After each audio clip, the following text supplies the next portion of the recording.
Hello, everybody. James here, WSI. My next guest, he's a three-time karate champion, and his hands and feet are registered as lethal weapons. Former star, including commissioner of WCW, and I've even got this 3 times commissioner as well of WCW and WWE, and of course the wrestler, the master of the feliner. Somebody call his mama, Ernest the Cat Miller. Good morning to you. Hey, bro. Good morning, man. Thanks for having me on, man. It make me feel good to wake up and see your pretty 22-year-old face. I know you're about 22, right? Yeah, you were disappointed. You were disappointed when I said my real age, weren't you? I know it, man. I was like, I see a little mustache. So you can go a little older with the mustache. No. This is 3 weeks growth. This is the best I can do, man. Oh, bro, I'm sorry for you. I know you get carded wherever you go. It happened this week. I had a hat on. Yeah, I had a hat on, got carded. What was I buying? I must have been buying like a bottle of champagne or something like that with a credit card, and he still carded me. And it's like, what kind of 16-year-old, sorry, 18 is the legal age, what kind of 16-year-old buys champagne with an Amex? That's a good thing, though. That's very good. I mean, you're taking care of yourself, you're healthy. I see you drinking water. Oh, yeah. That's great. Yeah, protein bar beforehand as well. So, I'm doing me bad. That's what gets the clear complexion. The water, yes. Yeah. You're looking younger than your years as well. How could I not say that? Man, you know what? I feel good. I try to take care of myself. I work out. I start my day with a 5 o'clock, get up, I run 2 miles. Then I hit the gym for about maybe 45 minutes. I start my day like that every morning. What time do you wake up in the morning? About maybe, like I said, about 4:45. Oh. And what I like to do before I do anything, I don't shower, I don't brush my teeth. I just like to go like a wild man. I put my sweat top on, I'll roll out of bed, and I have a 3-mile trail loop near my house. I just run the trail, just real slow, enjoying the moment, the morning, watching the sunrise, and just getting my blood to flow. And then I get right in my truck, come in, take a shower, then go lift weights, lift a little weight, and then come on and start my day. Oh, man, I wish I had your energy. I tell you, no, I bro, really do. You young. No, honestly. You do what you want to do. No. Right? I'm telling you. You do what you have to do at that time. The thing is, right, because I do this full time now. This was always meant to be like a part-time gig, right? And then all of a sudden, and it's a sedentary job. You sit down so much that it's tough to sort of like get going again in that sense. But you know what's so funny? I was just telling one of my friends that he's a co-host named Big Ray Shug. He's the co-host of the Cat's Corner podcast with me. And before it started out, like I just thought I'd call up some friends and get them to come on. But I called this guy, one guy just said, I'm like, this is almost like a full-time job. Research, write stuff. You got to get the things prepared for just a moment to film and to record your interview. So it's kind of, like you said, could be a full-time job. I've got, I've got 2 people working for me now. And as I say, this was only meant to be something like during COVID lockdown to keep me occupied for a bit. Yeah. And then all of a sudden, what did you do before you started your podcast? Oh, I was a property developer. So, I'd buy a house or 2 a year, get in there, smash it up, flip it, sell it, do that kind of thing. So, you got the heart going. And, I much prefer I'm supposed to be interviewing you, Kat. But but it's okay. We go hand to hand. You get the feedback off of me. But no, that's what I was doing. I was getting in there, ripping out a couple of houses a year. I was doing more of nothing too technical. I wasn't doing the electrics or anything. But I preferred doing that, even though I like doing this. You know what I mean? It's just because it gets you up. You've got a set time to wake up every day. You've got a reason to sort of get moving. Get up, yes. And that's how I am about my life. People ask me, why do I do some of the stuff that I do? And I don't have to. But I say, you know what? I like to have a target in my life, something that I can say, I got to reach this point. So that gives me something to do every day. I don't want to stop learning. Like I said, I start in martial arts. I got 5 black belts and 5 different styles. I started when I was young, like 11 years old. I got my first black belt at 14. And then I was a black belt teaching. And then like at 15 to about maybe 20, I got another black belt. Then from 20 to 30, I got another black belt. And now I'm working again on my fifth black belt in a different style that I started when I was 55. So I've been in it. Now I'm 61.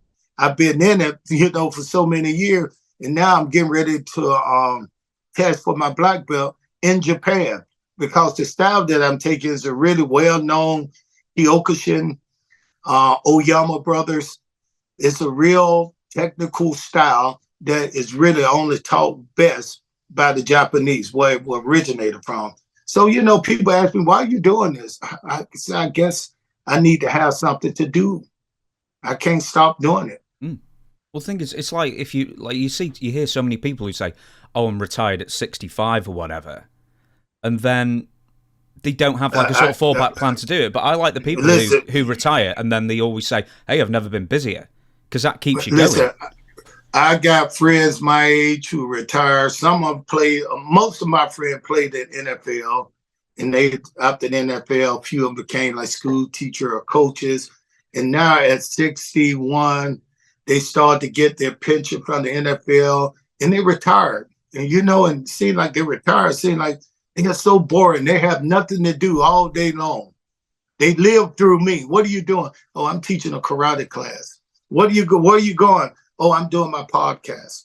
Oh, what are you doing tomorrow? I got to go do a couple of meet and greet, wrestling. I meet some of the wrestling fans.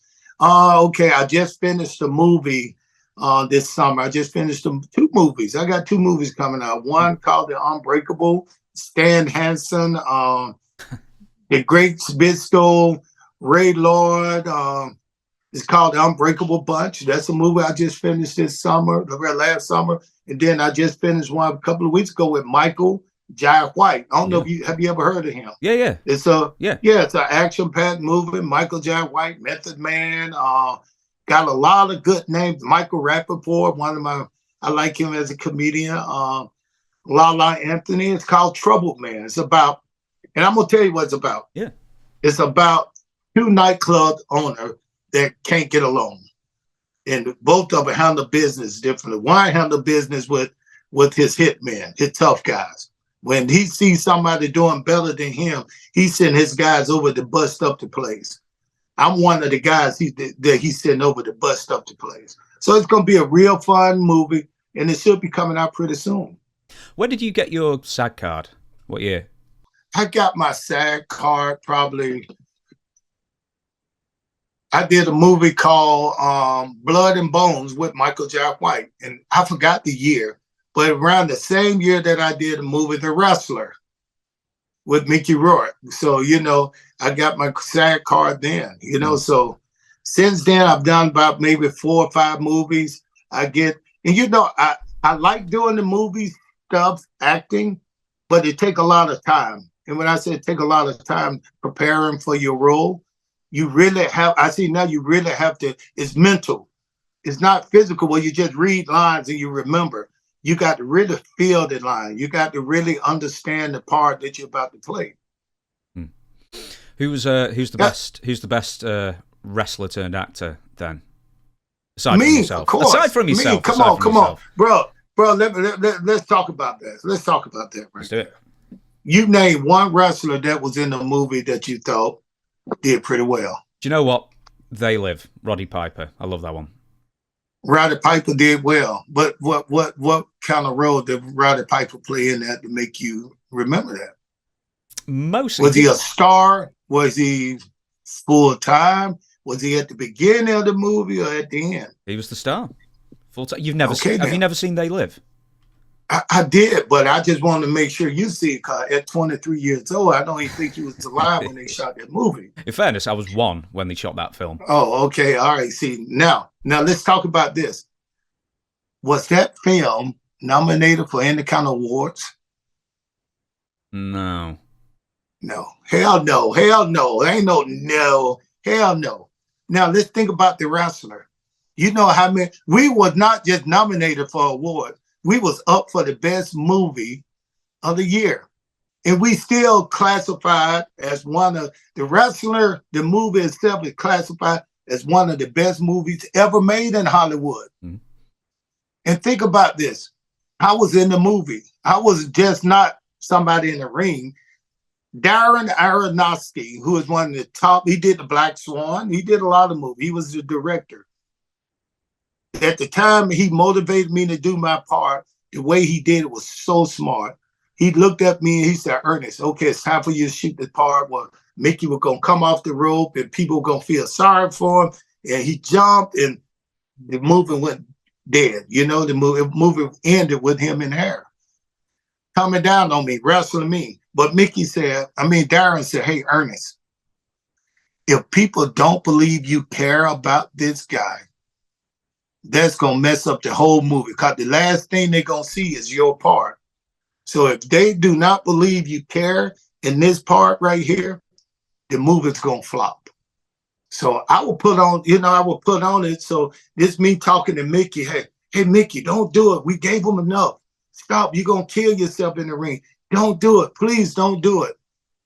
Bro, that's acting. I carried the whole movie. I should have been the best actor of the year, not just the best wrestler actor. I'm the greatest. That's the spirit. Do you know, because you brought up the wrestler, right?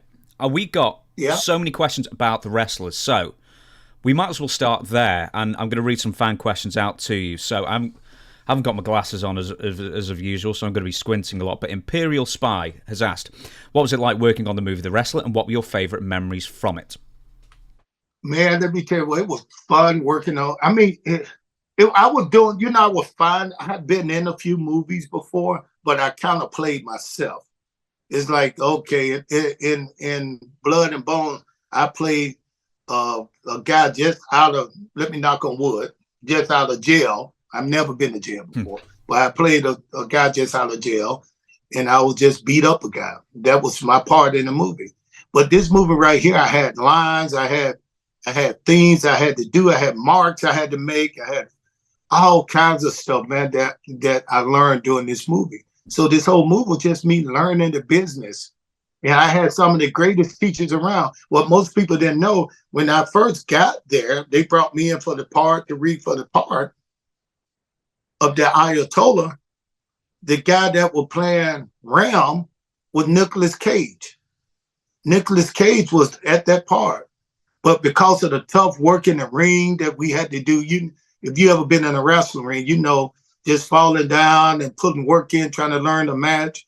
Nicolas Cage said that this was too hard of a movie for him to do. And Darren thought he was kind of soft. Darren Aronofsky thought he was kind of soft. So they sent him packing. I don't know who fired who or if he just walked out. But then the next day, Mickey Rourke walked in. And when Mickey Rourke walked in, I looked at him. I was like, man, this guy looked good for the part. He looked like a beat up wrestler. He looked like DDP.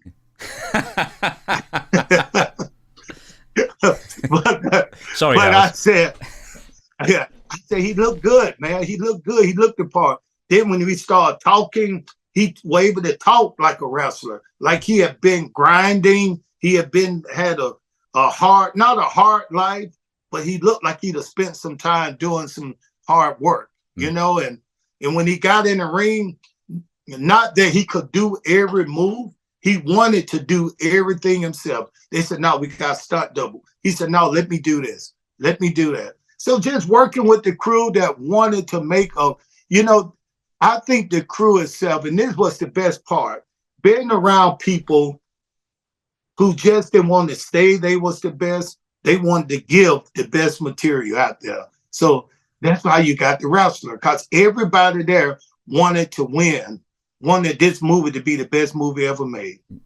It's because Mickey Rourke had a lot riding on it as well, because it was essentially his comeback film after quite a few years in the wilderness. The best part of that, Mickey didn't know it was a comeback. It was just a job for Mickey. It went from when we had Nicolas Cage, it was about I think a $50 million to $60 million movie. Cause him and his family were gonna do the production work. Yeah. But When he left, the movie dropped to a $5 million budget. $5 million. The insurance was hard. The bonding was hard to get because, like you said, Mickey had a reputation. And when Mickey came on set, one of the things the insurance company that insured the movie asked us to do, asked Darren to do, to get them bonded, to get the insurance, they needed to hire someone who kept his eyes on Mickey the whole time he was there. So wherever Mickey went, this guy had to just follow him. Now you sit and watch that all the time. He just followed. He had, then they call him, hey, where's Mickey? Oh, he's in his dressing room. You know, what is he doing? Knock on his door, see what he's doing. He was like Scott Steiner when we came to Australia and people found at the border he had been arrested so many times that they were like, no, we ain't gonna let him in. But WCW needed him in. He was one of the top guys. So what they had to do is they had to hire security, a special security over there that followed Scott Steiner around everywhere until he left Australia. So it's like, I mean, it was like Goldberg then. So it was like he's got security. It's not for Goldberg. It's for everybody else. Goldberg got security because it was a picture. It made him look good, made him look mean. These guys really needed security to protect the world from them. I was going to say quite a couple. Excuse me. A few people have asked if you actually had any hand in the training of Mickey himself. Oh man, listen! He had a match with me. Do you think I was going to let somebody else train him? Mm-hmm. No. If you know wrestling, it takes two guys to make a match. So we actually had a match, you know, and some of the stuff I'm gonna tell you a particular part. In the movie, it was a part to where I beat up the referee and then Mickey came and threw me out the ring, right? He came and threw me out the ring. And I'm on the outside of the ring. And then this moment, the spot was he was gonna run, hit the rope, and dive over the top rope down onto me, down on the floor. So to practice this spot. Now think about it, it's scary. This is a scary move to make. I don't know how many of your fans been in the ring, but to hit the rope and dive over the rope head first down to someone below on the floor is very hard. And so Mickey wanted to do that himself. That's what he wanted to do. So the whole time we'll go hit, boom, they throw me over the rope. I'll be on the outside. And I said, Mickey, what you got to do is hit the rope. But now all you got to do is clear the top rope and come down to me, and I'll catch you, safely finish the move. But it's scary. So Mickey hit the rope, and he came, and he'll stop. He wouldn't go over. I kept saying, so he was like, man, I'll get it. I said, yeah, you got to get it. So he hit the rope again. In practice, he couldn't do it. He could not do it. So I didn't know how it was going to work out, you know, once we started shooting. So the day of the shoot, he had never finished that. The day of the shoot, we were getting ready to go over the match, or how we were going to do it. They set the camera up. Then they said, okay, we're ready for the big spot. So I pulled Mickey to the side as we were going down. I said, Mickey, all you got to do is clear the top rope, and I got you from there. I'm going to catch you and make sure you safely, you know, everything is safe. So I'm waiting for that spot. They hit me. I hit the referee. I hit Mickey. They throw me outside the ring. I'm fussing with it, and I'm waiting for Mickey to hit the rope to turn around, because you don't want to be looking right at him. You want to act like it's a surprise. So I saw Mickey take off for the other side. So when he took off for the other side of the ring to hit the rope, and I saw his feet coming across the ring, and I'm just waiting. I'm just looking. I said, I hope he make this, because it's dangerous. If you don't, he can get caught into the rope. But let me tell you, when I saw his DDP looking face coming over that top rope, come on. Then I saw his shoulder clear the ropes. I said, we got it. I just caught him in my hand, laid him across me, laid him down. Then I hit the rail and flipped all around like he had just murdered me with this move. Now, when they said cut, everybody went crazy. 'cause they knew how hard that was, and they didn't. And Mickey is not very athletic. He's older, you know, right? Mm-hmm. He's not. His body is not athletic anymore, you know. So when he did it, man, I wanted to. It was over. It was just my spot. I went to get dressed, and I heard somebody bang on my door. Boom, boom, boom. Mickey walked in. He was all happy. He said, "Bro, you are smart." He said, "Man, thanks, man.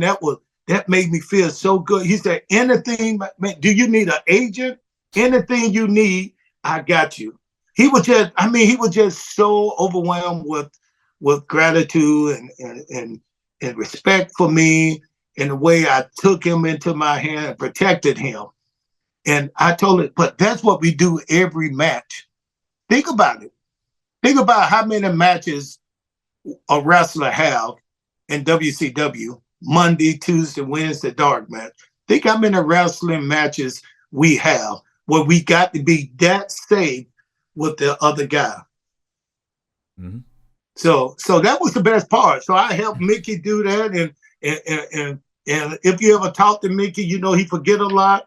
So I helped Mickey do that, and I was his best friend. He really loved me in the movie. So I knew for sure when he was up there talking about me accepting the award that he got at the Academy Award, the award they got, knew he was going to say my name. Good man. Just very quickly as well, how long did it actually take to film the climactic match? Because I know it was like during a Ring of Honor event, so you sort of like came on halfway through, didn't you? No, it wasn't. It wasn't. Had nothing to do with the Ring of Honor. It had nothing to do with the match. It was a full shoot day, right? And they just we shot in that same place, right? But it had nothing to do. When we shot that match, the audience was were they all extras? Yeah. Yeah, right. They were extras. So when we shot that, so we had nothing to do with the Ring of Honors. We are going to talk briefly about a new computer game that you're in, Wrestling Organization Online, new strategy game. Give us an explanation of what it is and how you came to be involved in it. Man, you know what? I get phone calls to be in all kinds of stuff. You know, and I'm in WCW games, you know, the games that WWE have in a few of those games. But when WOO called, and Ian is a great guy, man, and his purpose when he started telling me about the game, he was telling me about the organization. It stands for Wrestling Organization Online, and you know, it's an online game, you know, where players collect wrestlers, trading cards. You know, it got the old game. It's kind of like the old school back in the day, like in the 90s when wrestling was wrestling. Mm-hmm. So it's about those territories, you know, when you had the Mid-South and Florida. So, you know, it covered a lot of stuff. But the best part of it with me was when they said we doing this to help retired wrestlers too. Some of the proceeds go towards, you know, retired wrestlers. You know, so people like me, you know, I share 50-50 with them, you know, whatever they make off of it. So man, it's a good cause and it's a good game. It looks like it's gonna be fun. I can't wait to see the first one, the first layout of it. Yeah, I know we've got like Perry Saturn's in it, and Terry Runnels is in it, and Mikey Whipwreck is in it, Just Incredible's in it, so it's coming up with a good roster as well. And you know, they also pitch in to help us online with our social media, anything we want to do, they help to build that too. So all links to that game are going to be in this video and every video in the descriptions, in the comments, you know where to find. But once again, it's Wrestling Organization Online. It's a wrestling theme strategy game. So they call it Woo! Woo! Yeah, Ric Flair gonna get our asses. Woo! He's copyrighted that for his. He's copyrighted WOOOOOO for his drink, I think. Have you ever met Disco before? I have never met Disco. I've never talked to Disco. Man, never spoke to Conan.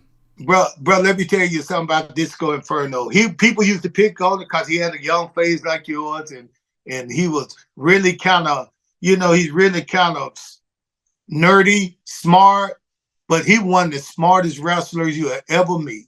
He could tell you how to work a gimmick, what to say on the mic. He was just a smart guy. Did you hang about disco a lot then? Because I know you used to hang around Alex Wright a lot backstage as well, and they even had an on-screen relationship at the time. I don't know where you got your information from, kid. If you hear I punch in your nose, I never hung around those two chumps ever. We worked together, but no, are you crazy? No, I haven't. Do you know what? We're going to get to the interview proper now, and we're going to start it with sad news. As of yesterday, it was announced, as we record this, that Harold Hoag, or Harold Hoag, I can never remember how to pronounce his surname, died at the age of 56. He's better known as Ice Train and later on in WCW M.I. Smooth. Do you have any memories you'd like to share about Ice Train? Man, he was a good dude. Fun dude. Him and I talked at least once a week. Matter of fact, I just video recorded an interview with him on my podcast 2 weeks ago. Really? And we were just laughing and talking about, because he had his daughter with him. So some of the questions I was asking, he said, Cat, we're going to talk about that later, man, because, we got some good stories. And it was just so fun, man. But life is so, you don't know what, it's just so placeable. It's like you place it here, you place it there, but you want to place it where it means the most to you. You only have the life that you stand on. I stand on business. And what that means, what I'm promised is what I have right now at this very moment. I don't worry about what it's going to be next tomorrow or what it was like yesterday. Just think about life in the present right now. And it's just so easy to just go, and to wake up. And big, healthy guy. We didn't think that he wasn't even sick. I didn't know he was or anything. But then to wake up and they said, this guy who always trained, was always in the weight room, to wake up to hear that he had a heart attack, man, it was like, I couldn't believe it. But then you start thinking, maybe he had that because I know a couple of friends, you try to make it right. I said he had a heart attack. Maybe they're going to call me back later and say, yeah, but they probably put a stent or something in his heart and open up a couple of veins or open him up and he's going to be all right. But then I got the call about maybe an hour later, say he passed. So yesterday was one of those days for me, man. One of those days to where, the skies, it's gray, there's no sun now. And you kind of feel a loss in your soul, Just so everyone knows, I did ask Ernest if I could ask about Ice Train beforehand. I don't want to move off Ice Train. No, you did. Yeah. No, I just sometimes. No, you did. No, don't lie to your. You did not ask me that question. Okay. Yes, I did. Did. Yes, you did. Do you know what? Let's have a nice story about Ice Train that people might not know about him. Man, Ice Train was just fun. Ice Train was somebody just fun. There's no story you could tell because he was a story, man. The way you talk to him, the way he acted, that was the largest, strongest, fastest man I've ever seen in my life. Now, I played pro football here in America, not soccer, what you guys call football over there. And I've been around a lot of big, strong, powerful. This guy right here, one of the fastest, man. I mean, this guy could move. He was incredible. He was a monster. He had the kindest heart. So there's no stories really that I could tell, but he was just a great guy. Everything I did, I enjoyed every moment I had talking with this guy. Why did he retire after WCW was done? Because he was still a young guy. Man, you know what? A lot of people didn't want to go to WWE because, let's just put it like this. It took me 3 years to go to WWE once I left WCW. Mm-hmm. And one of the reasons why, a lot of the guys thought it was bull crap. They're not going to do anything with us. We from WCW. I don't want to waste my time by going to WWE. So people like him retired and went back to what he loved doing, training people, training football players. He was a Hall of Fame. He was a Hall of Fame football player in college. One of the best college players to come out. The two. See, he played the same position that what's his name? Went to what's the guy name? Used damn. Oh, Farouk, Ron Simmons. Peru, Ron Simmons. Okay, I keep forgetting that. He played the same position that Ron Simmons. They both had the same kind of physical measurements, big and strong. So yeah, he was a good football player. So he went back to training high school and college football players. Another thing that you might deny whether we were talking about this off air or not, but I said, or you asked me where are you at, and I said Manchester, and I said, did you ever tour around England with WCW? I think I secretly knew the answer was yes, and you said, man, have I got some stories about touring in England? So you got a story about touring in England or two? You know, I'm a country boy from Atlanta. You know, I don't travel a lot anyway. You know, so. We went to England, man. We went to Manchester. Beautiful, man. But the only thing is, everywhere I went, people smoked cigarettes. Here, you can't smoke cigarettes like that, but everybody smokes cigarettes. So, you know, it's a little hard for me, sinuses and stuff like that. But the best place we went, I think Lancaster. Yes. Is that like we went to Lancaster, and they said we go stay in a hotel. But when we got to Lancaster, I didn't see a hotel. I saw like this big old castle outside of nowhere. It was like, I don't know if you remember Frankenstein? Mm. The movie, this big monster Frankenstein? It was like one of those movies, the big old castle you'll see, beautiful castle you'll see that this mad scientist owned. He did all kind of creepy things in there. So anyway, they said, we're staying here. I said, oh, no, hell, I'm not. I'm not staying here. I'm finding a hotel. And all of us was on the bus. WCW had everybody on the bus. I said, man, call, get me a cab, get me some. I'm not staying here. The elevator was padded with velvet like you was in a casket. And I was like, man, I'm not. Then I went upstairs. The room was beautiful.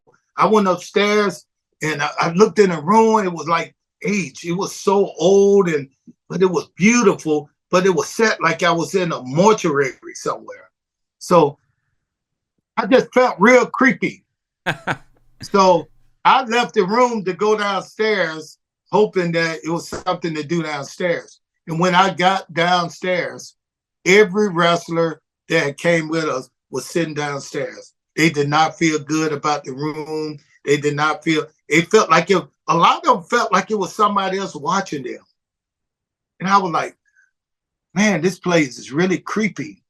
And people started saying, I hear things, I heard things. And then one of the guys who said he had worked there for years started telling these stories about the guy who lived there, murdered his whole family in this castle and stuff like that. He was winding you up. He was winding you up for a tip, surely. He just don't know. I was on the phone trying to get me a plane ticket back home. I do not listen. I'm the baddest man in the world. You understand? I'm a karate champion. I can beat up 10 men. I can beat a whole army. You can take 8 of Sonny Ono's and put them in a room with me, and I'll beat them all up by myself. Now, but when you start talking about the unseen, when you start talking about something from the unknown, the cat is afraid of that. But it was a beautiful time, man. I had a great time over there. The place was nice, and it was just beautiful, man. It was it's been a few years ago, and I was asked to come back. I was supposed to have came back over there to an event with AEW, but it was just had other obligations here. So I didn't make it back, or haven't made it back over there yet. Well, I'll take you out for a curry if you ever make it back. I actually spoke. Do you know what? Speaking of which, my next question is actually around Eric Bischoff. I interviewed Eric Bischoff around this time last year, and he said, if you get one person to interview, make sure it's Ernest the Cat Miller, because he's just non-stop. He did say that. He did not. I am telling you, he said that. He went, get Ernest on. And he was also talking about curries for quite a while. Anyway, first things first is, I know you were teaching Eric's kid karate. And I suppose, and that was your introduction to Eric. When did Eric come to you first and say, have you ever thought about this wrestling thing? And let me clear something up. I wasn't teaching Eric's son karate. I had a karate business with over 300 students. And Garrett, which is Eric Bischoff's son, just happened to be one of my students. And the mother used to bring him in all the time. I didn't even know who his father was. So with knowing that, this kid worked hard, good looking kid. He worked hard. He loved martial art. And he did something that I tell my kids today to always do. Ask questions. It's okay to ask questions. If you don't know, ask questions. Garrett will be the only student in there at 11 or 12 years old that was raised his hand. Hey, Mr. Miller, how do you do this? And sometimes I would say, instead of stopping the class, I would say, Garrett, stay a few minutes. Ask your mom, can you stay a few minutes out of practice and I'll show you. And she always say yes. And then she'll call me up. Hey, Mr. Miller, Garrett wanted to come in early. He wanted to work on your forms. He wanted to work on your katas. He wanted to work on. So it was like the hard work that he put in that brought him in to be eventually become one of my favorite students. And then one day he came in, Garrett came in. Hey, Mr. Miller. And I looked for his mom, beautiful lady. Mom, beautiful. You ever seen his mom before? Yeah. She's beautiful. Yeah. Beautiful, Laura, beautiful. So of course, you know, when she wasn't there. So, but then I said, how you get in? He said, my dad brought me. And I knew a few times that I told Garrett to go home and work on certain techniques. He'll come back and he'll be able to do the technique, not just better, he'll be able to do it good. So I thought maybe he would go into another karate school somewhere after he left me. And then he said, no, my dad worked with me. So I said, your dad know karate? He said, yeah, that's all. He said, yeah, my dad know karate. He took karate classes.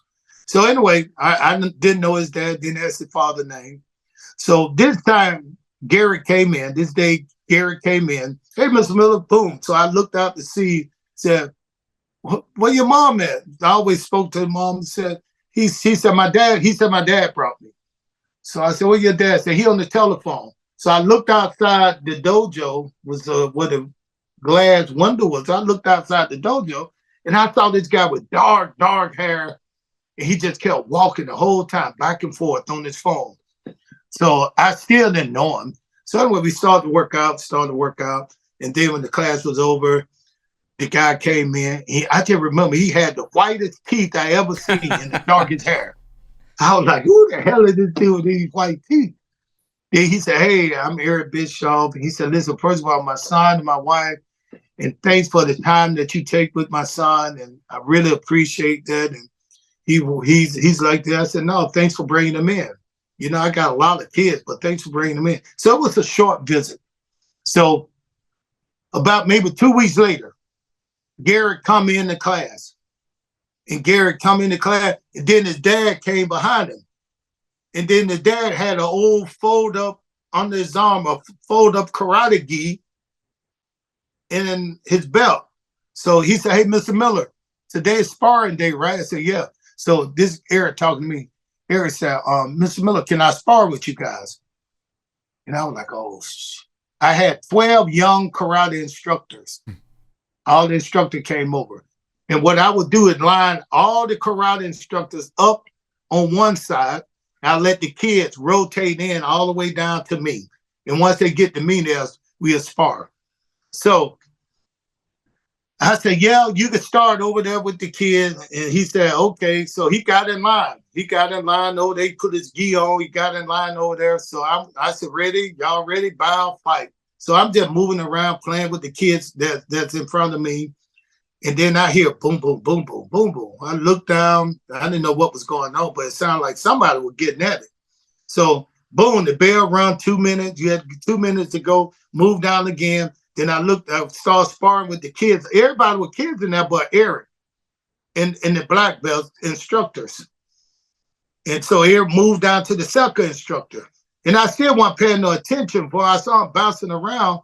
But then, because I was sparring with my kid, so then I took a fight off and I realized what was going on. Eric Bischoff was whipping every one of my karate instructors. I mean, these guys wasn't bad. They taught for me. These guys were good. They were young and they were fighters. And Eric was beating each and every one of them. So I started to pay attention to him. So when he came in front of me, He bowed. I said, he'd have beat up all my teacher. So, you know, it's like, okay, let me show this guy something. So we started moving around. And I was doing all kind of high flying kick, bang, bang, bang. He couldn't move because of my range. So I kicked him, boom. I jump up, spin kick, boom. Hit him with another kick, boom. Hit him with a punch, and he'll come right back. And then I heard a voice cheering for him that usually cheer for me. I heard this voice say, instead of saying, "Come on, Sensei," I heard this voice say, "Come on, Dad. Come on, Dad." Then I realized, like, oh, this is somebody's father in here, and I don't have anything to prove. So what I started doing, I let it hit me one time. I let it get close to me, and I'll do a backward flip out of it. He'll do something. I'll grab his leg and flip past him. I'll throw a kick and hold it right at his face, you know, let him know that I was there. So I didn't want him to think, oh, I want to beat up my kid karate instructor. I wanted to let him know that he was no match for me, but I wanted to do it in a respectful way where he wouldn't lose the respect of his son and himself. So anyway, so once it was over, we in the locker room getting changed, and I went back, I said, "Man, you're pretty good, Mr. Bischoff." And he said, "Yeah." And he just said, "Man, listen, I'd love to take you to lunch."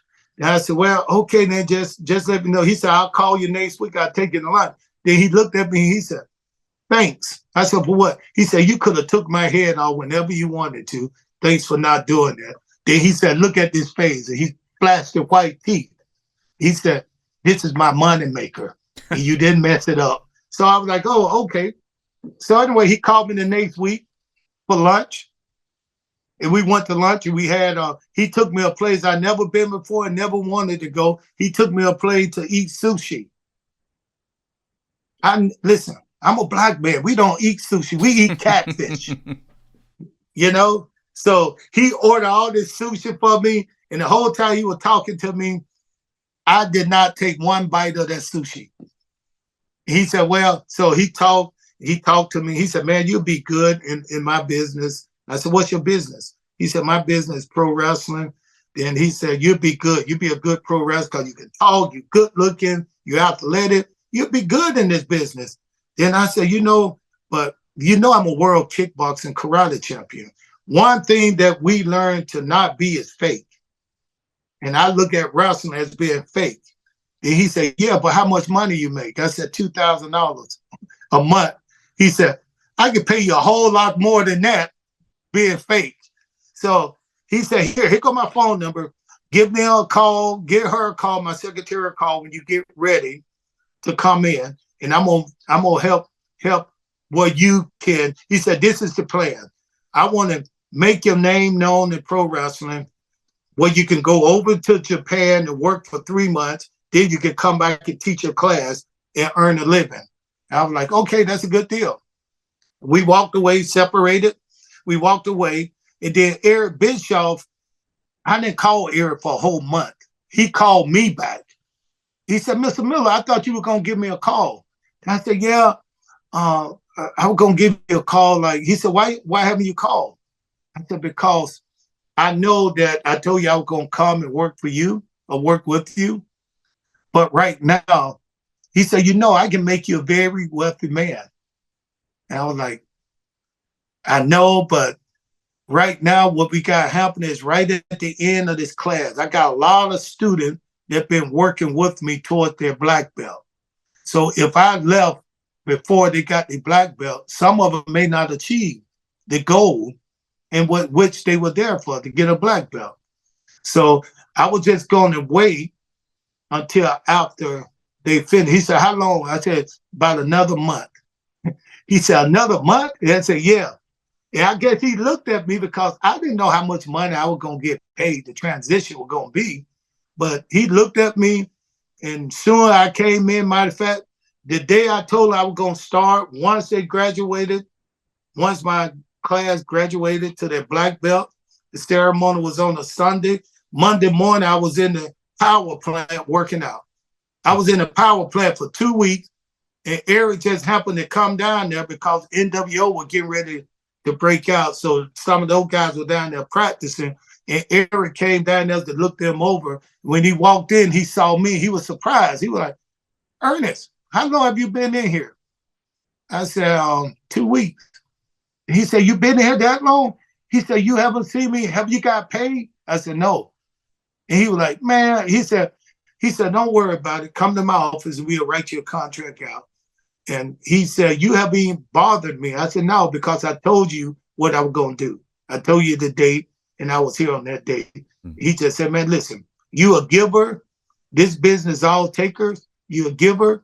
So come to my office and I'll take care of it. He signed me to my first 3-year deal. Did you, excuse me, a fan wrote in, Spangdees, apparently. If I remember correctly, the very first match I saw live as a kid at a house show, Ernest the Cat Miller versus a very unknown William Goldberg. Might know who he is, but this was in Charleston, West Virginia in, I think, 1996, but could have been early 97. So did you ever wrestle a pre-television debut Bill Goldberg? Yeah, and I beat him. Oh, really? They put me over on him. But the thing is, Goldberg at that time didn't know he was going to be Goldberg. He was just a working wrestler trying to get in, and we were both friends. And he just said, hey, I don't care who wins. I just want to get in and try to learn and have a good match. So if you really want to be technical about it, I was the first person to beat Goldberg because I was his first match. Well, genuinely, obviously this was a house show untelevised, but yeah, it was a house show.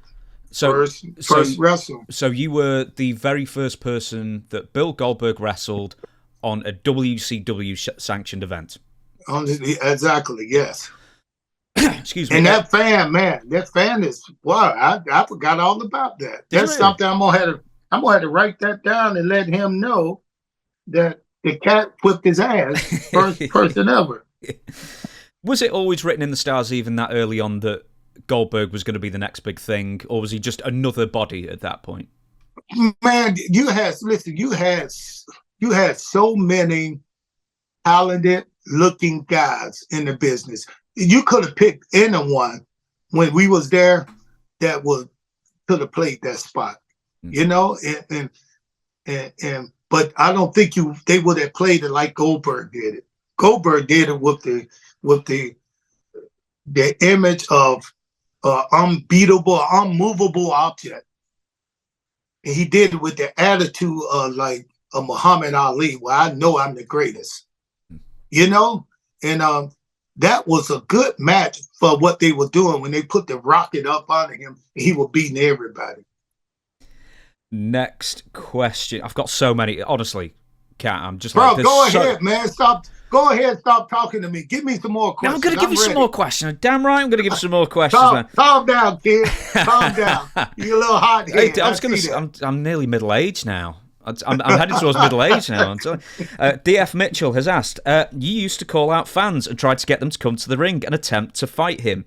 There was one instance in 1998 when a fan jumped in the ring and he kicked him down before security swarmed. I never knew if that was a work or if it was a fan that was legit, so I'd be interested in hearing about that. True? Bro, that was not a fan. That was actually, now you got to help me remember this. The fans got to help me remember this because I know his name. Of course, you have so many wrestlers that you interact with over the years. He turned out to be, you remember when Billy Gunn played Mr. Ass? Yeah. He had a tag team partner. Bart Gunn. Oh, no, Road Dogg was his tag team partner then, but before that, it was Bart Gunn. No, it was two of them. They called it the Ass Group, Mr. Ass and somebody else. The New Age Outlaws? No, not the New Age Outlaws. It was right at the end. Not Sean O'Hara. Chuck Palumbo. You had, Chuck Palumbo. Hey, that's who that was. That was Chuck. God, crikey! I can't believe we got there in the end. But yeah, Chuck. So he was a plan. So no one's. When you ever did, I'm a 3-time karate champion. My hands and feet are registered as lethal weapons. I challenge anyone in the crowd. Did anyone ever try and jump the rail? I'm gonna tell you, the only person got close to me. And it was like, I don't know if you've been, you probably been to a wrestling show. Oh, yeah. But the rails out there are pretty about chest high. So I was walking to the ring and my music was playing. I was entering the ring and this lady was standing up on the rail, leaning forward telling me to come to her with her lips out like she wanted to give me a kiss. So I went to the fence like I was gonna give her a kiss. Then I kicked at her. I didn't try to kick. I just kicked at her. Like I would act like I was gonna kiss her, but I kicked at her, and she fell back. And she was so angry, she jumped the rail. But as she jumped the rail, she reached to grab me because I just immediately turned around once I kicked at her and started walking toward the ring. But when I got back, I saw them pulling her out of the crowd because they said, "Did you see what happened?" I said, "No." Said she jumped the rail. As soon as she got one leg over and reached for you, security pushed her back into the stands. So we had no problem with guys clearing the ring with me because the only thing was we wanted to make sure we kept the fans safe. So they would have been in an unlucky spot if somebody had made it to the ring with me. There was quite a lot of fan run-ins, I remember, in the late 90s. I mean, a famous one was when the NWO formed. There was one where Raven was attacked by a fan. Like, really gave him a couple of good shots. And then the next week, they turned it into a storyline and made it as though Chris Kanyon was the guy attacking him. So I thought that was actually pretty creative in that way. Yeah. We shall move on to the next question. Pastor of Muppets has asked, they used to have the match here on YouTube where Ernest Millett called out Scott Norton. Funniest match I ever saw. Norton came in and destroyed him, and Ernest got no offense in whatsoever. I don't know where it went or why it was pulled down, but if anyone can have that video, please upload it. But working Scott Norton. Now I'm gonna tell you about that. That was a rib, and for real. They said go out to the ring and call out the fans like you always do. So I did that. So I knew that part. But what had happened, the guys, NWO, the guys behind my back, had told Scott to destroy me, not to give him anything without telling me that. So he came out to the ring and I kicked him. He didn't sell. I hit him again with a hand. He didn't say. He just slapped my hand down and chopped me. Bang! Just chopped me. Boom! I mean, it was hard chop. And then I dropped down to my knee and I did a groin shot. He didn't sell that either. So in my head, I started saying, something's wrong here. But by that time, he picked me up and boom, suplexed me 1, 2, 3, and out. So now, listen, I'm new to the business.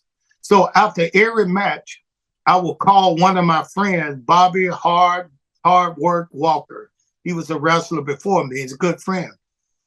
And Ice Train. So I called Ice Train and I said, Train, did you see that match last? Because I just lost. I said, did you see that match? He said, yeah, man. He just said, well, dirty. I said, what? He said, you look like just a piece of meat. That's all he was doing. And I was like, oh, yeah. So I said, I'll call you later. So as soon as I got out the ring, I went by two guys that really liked me. Scott Hall was one of them. And Scott Hall said, hey, Cat, you really, really know that stuff, right? I said, yeah. He said, listen here. When people not working with you in the ring, do it for real. I said, what are you talking about? He just said, if somebody is not working with you in the ring, make them work with you. So I was like, okay, I still didn't get it. I'm still kind of new to the business, you know? So I walk out and Arn Anderson was mad. Arn Anderson walked up to me. He said, man, see, that's what's wrong with the business. I said, what? He said, that's what's wrong with the business. He said, I'm going to take my hat off to you. You stay professional because I know you could have took him apart if you wanted to. I still didn't get it, but it started to come to me that they told him to go out. Could have been Nash, who always liked to play games. They told him not to sell anything, just smash him. Now, when I walked out through that, I was feeling some kind of way because it was now coming to me what had happened. And now let me tell you the rest of it. The person who was in control was Eric Bischoff. When Eric signed my contract, I never asked Eric to do anything else for me. I never asked him to let me win a belt. I never asked him to put me over. I never bothered Eric anymore because I thought like he did enough just to get me in the business. But this one time I had to go to the top. And when I saw Eric walking down the hall, Eric said, "You all right?" I said, "Yeah." And I said, "Sonny, I don't know him," but said, "Yeah, he all right." And I said, "Bro, I went 15 rounds in a kickboxing match where guys were trying to knock my head off. Somebody slapping my chest. It didn't register with me in the ring because there was no pain, you know." But he said, "So you all right?" I said, "Yeah." And I said, "Can you do me a favor, Eric?" He said, "Yeah, what?" I said, "Can you give me one more match with Scott Norton?" He said, "When?" I said, "Next Monday." He said, "You sure?" I said, "Yeah." Scott in the back was known to be a big tough guy. You know that, right? Oh yeah, yeah. Like Scott Norton was arm known to, wrestling champion and everything. Yeah. yeah. Nobody messed with Scott Norton. So I asked Eric to give me a man. He said, "Okay, I'll do it." So the match was announced on Monday. The cat called out. I get there that next Monday. I get there in one of the first matches. The cat calls out Scott Norton again. So, like every day, every match we have, you go in, and I told the same thing I did with him. I said, "Scott, I want to do this, this, and that. You can do whatever you want to do." And he didn't sell it. This time I went over the same way. I said, "You can do whatever you want to do to me, Scott. I just want 3 kicks. 3 kicks." And he said, "Okay, okay," like he did before. He said, "Okay, okay, all right, all right, all right." So he said, "Hey, I'm gonna chop you, then I'm gonna chop you again. I'm gonna slam hammer you. I will do it now." I said, "Okay, okay." Then I said, "Okay, now it's my time to come back a little bit." He said, "Yeah." So he said, "What are you gonna do?" I said, "Okay, I'm gonna kick you one time. I'm gonna kick one time. I want you to slap it away. Don't sell it like you was doing before. Don't sell it." Then I said, "The second kick, I'm gonna step back a little further. I'm gonna kick you in the chest again." And you just kind of rock back a little bit, like that was a little stronger. Then I said, "Now the third kick, I wanted to hit you. I want you to go flat to your back. Something that no big guy ever want to be seen land on the mat." He just said, "Okay, all right." So we had the match set. Me and Sonny, I don't know, right before we got ready to go in, I ran up to Scott North. I said, "Scott, remember now, first kick, you could slap it away. The second kick, you could just kind of sell it and rock back. But that third kick, you got to go to the ground. You got to go to the mat." And he get up and beat me anyway. I said, "But you got to go to the mat." He said, "All right." So we go through the match. What do you think happened? So he walked in. What do you think Scott Norton did? I chopped him in the neck. Guess what he did? Slapped my hand down, punched me in my face. I hit him. I went down. I was just fighting back. I tried to grab his hair. He slapped my hand down and hammered me down. Then he clotheslined me. He took me in a big clothesline. I was just bumping all over the floor for him. Then he picked me up and suplexed me. Boom. Sonny, I don't know, pulled me out. Now it's my time to fight back. I just asked for 3 kicks. I said, "Throw me to the corner." He threw me to the corner. I said, "Scott, here come the 3 kicks." The first kick I did at him, he just slapped it down. Boom, it hit me.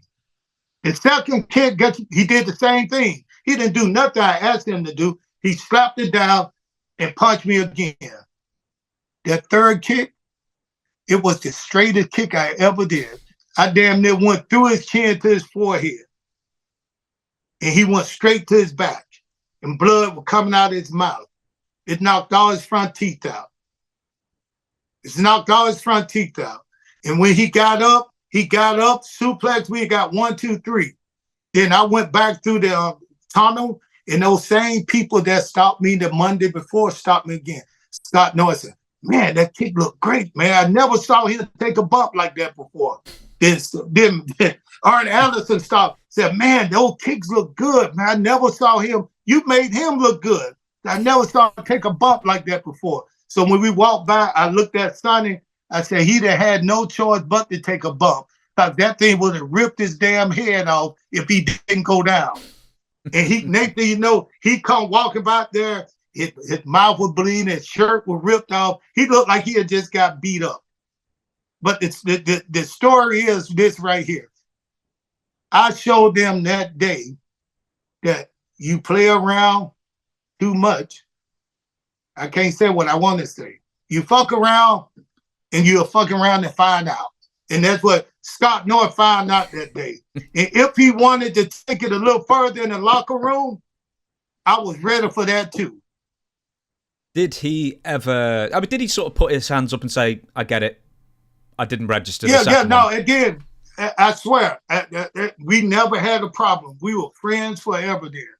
We're still friends. I messed with him a little bit, and this is so funny. The picture is online. Actually, I posted a picture with me kicking him on his chin. No lie, at the perfect moment, the camera guy outside caught the picture of the kick. And I got a picture of it. I'll send it to you. Yeah. Picture with the kick right up on his chin, and he's going down. It looked like it just ripped his head off. Dude, if you send that to me, I'll put that on the little video, the thumbnail of the video, so everyone can see it. Right. Sorry, please carry on. Yeah. No, just let me know how to send it to you. Oh, text it, because I got you on social media. Yeah. Okay, yeah, I can just forward to you there. Nice one. We'll sort all that out afterwards. I'm going to play a little game with you now. Name association. I'm going to give you a sentence. Bro, I don't play games. Oh no, that's I started playing games when I was 8 years old. You understand? I don't play games, but I'm gonna play one with you today. Go ahead. I'm going to give you a sentence. I'm going to give you a description, and I want you to tell me the first name that comes into your mind when I read it out to you. And the first one is funniest person in the locker room. By the way, you can't say yourself for any of these things. Okay, all right. And it can be any locker room, by the way. Okay, since you're gonna tell me I can't say myself, with me was Booker T. Booker T, I'm gonna name two: Booker T, Chavo, and Disco, because we all was like the jokers in there. We did a lot of talking, but Booker T was really funny guy in the locker room. Next one is last man standing at the bar in a drinking sense. Bro, you already know why you got me doing this. You trying to get me in trouble. No. Of course, it's Ric Flair. Good answer. Smelliest wrestler. I mean, I wasn't going around sniffing wrestlers. Oh, no, but sometimes you've got no choice when contact and all that. Once you're doing that, if you're thinking about what a person smells like and you got your hand on a guy with tights on, something's wrong with you. So I don't know anyone that I would say was smelly. Oh, yes, it was. I went to Six Flags and I picked this big girl up and we went home that night. She was smelly. Good for you. She wasn't a wrestler, though, but I just thought I'd throw her in there. I was going to say, you didn't go down on her, did you? And that's how you know? I started to, but it wasn't the place for me. Wasn't the place for me. Next one, biggest WCW politician. Scott Hall. That might be an easy one. Scott Hall. Do you know, I'm going to give you this one. Stiffest or most reckless wrestler I just told you. Scott Norton. Yep. Nicest person in wrestling. Goldberg. Most memorable thing you saw happen on an aeroplane.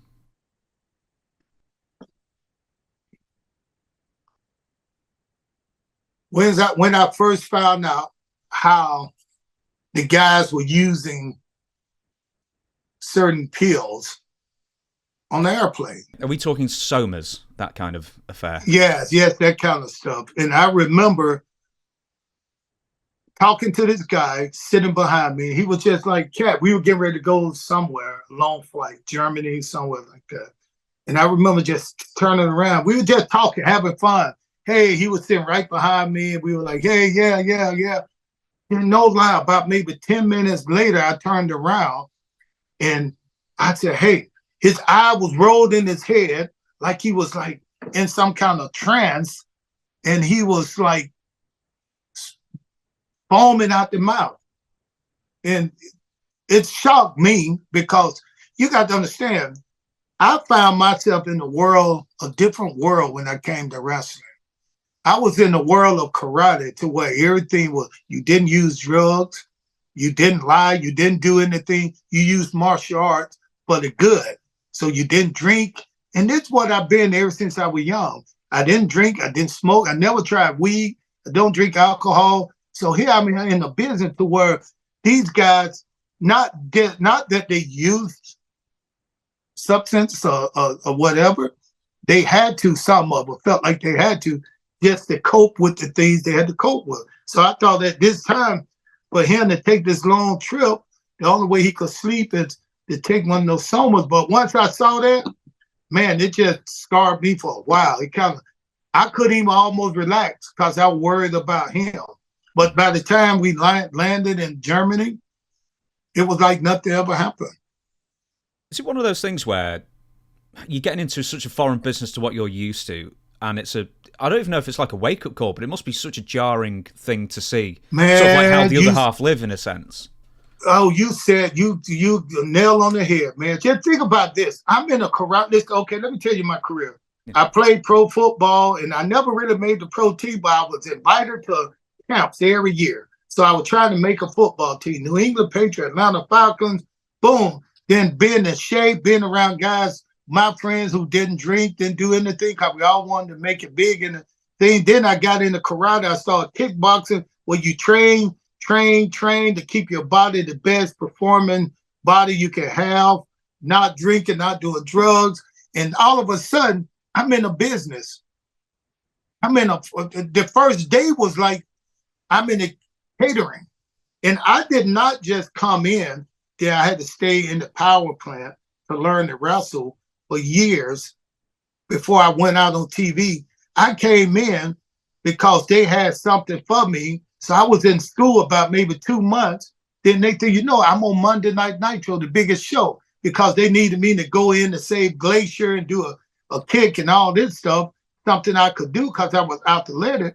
But my first day, I remember sitting in catering. I'm sitting there and I'm just looking around by myself because I didn't know a lot of people. I'm sitting by myself and I'm looking over at the table where you got Hulk Hogan, somebody I've been watching my whole life as a fan of wrestling. Then the Macho Man, then Nash. All these guys did Sid Vicious. All these guys I've seen on TV watching wrestling. It's like, wow, I'm in a room with them. So the only thing I did not want to do, I didn't want anybody to notice I was in there. So I kept my head down. And it was like a totally different world. So by the time I look up, and somebody standing in front of me with his plate. And that was Scott Hall. Scott Hall said, hey, can I sit here with you? I said, yes. So he sat down and we talked for a little while. He ate with me. He said, you're going to do good in this business. He said, anything I can help. Nicest guy you ever want to meet. Anything I can ever help you with, just let me know. So, I sat with him, ate with him. And that was my first encounter with big name guys in the business.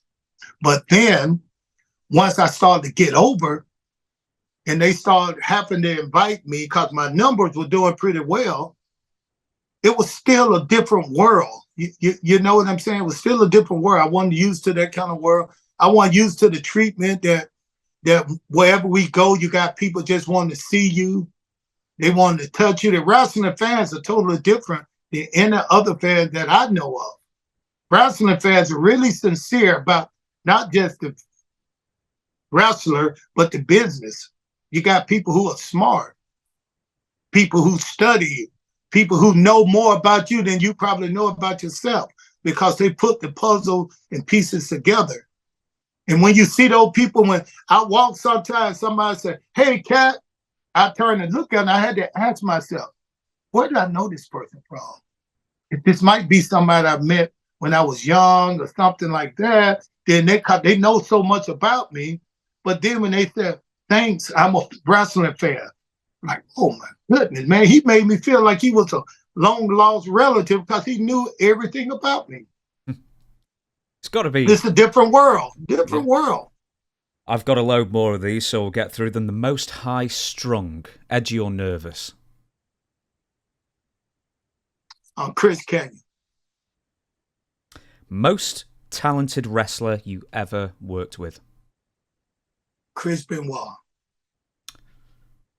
Next one. The most miserable wrestler in a locker room? Eeyore the Donkey style?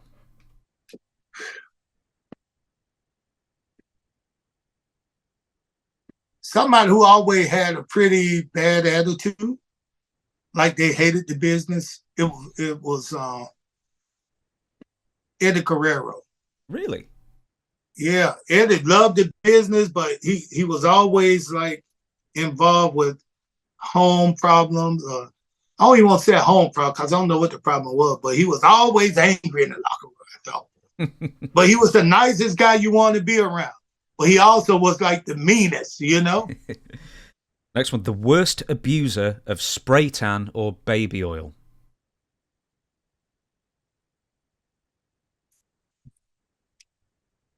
Buff Bagwell. I knew you'd say Buff Bagwell. I was thinking Buff the entire time. Can't say yourself. Biggest ladies, man.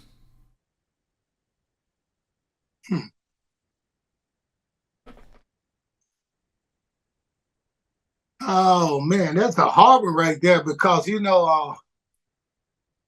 to work out who was married at the time. Yeah, Paris Saturn. Yeah, you ain't gonna get me to tell on nobody. Come on, I'm not snitch. Paris Saturn. Loudest spot caller.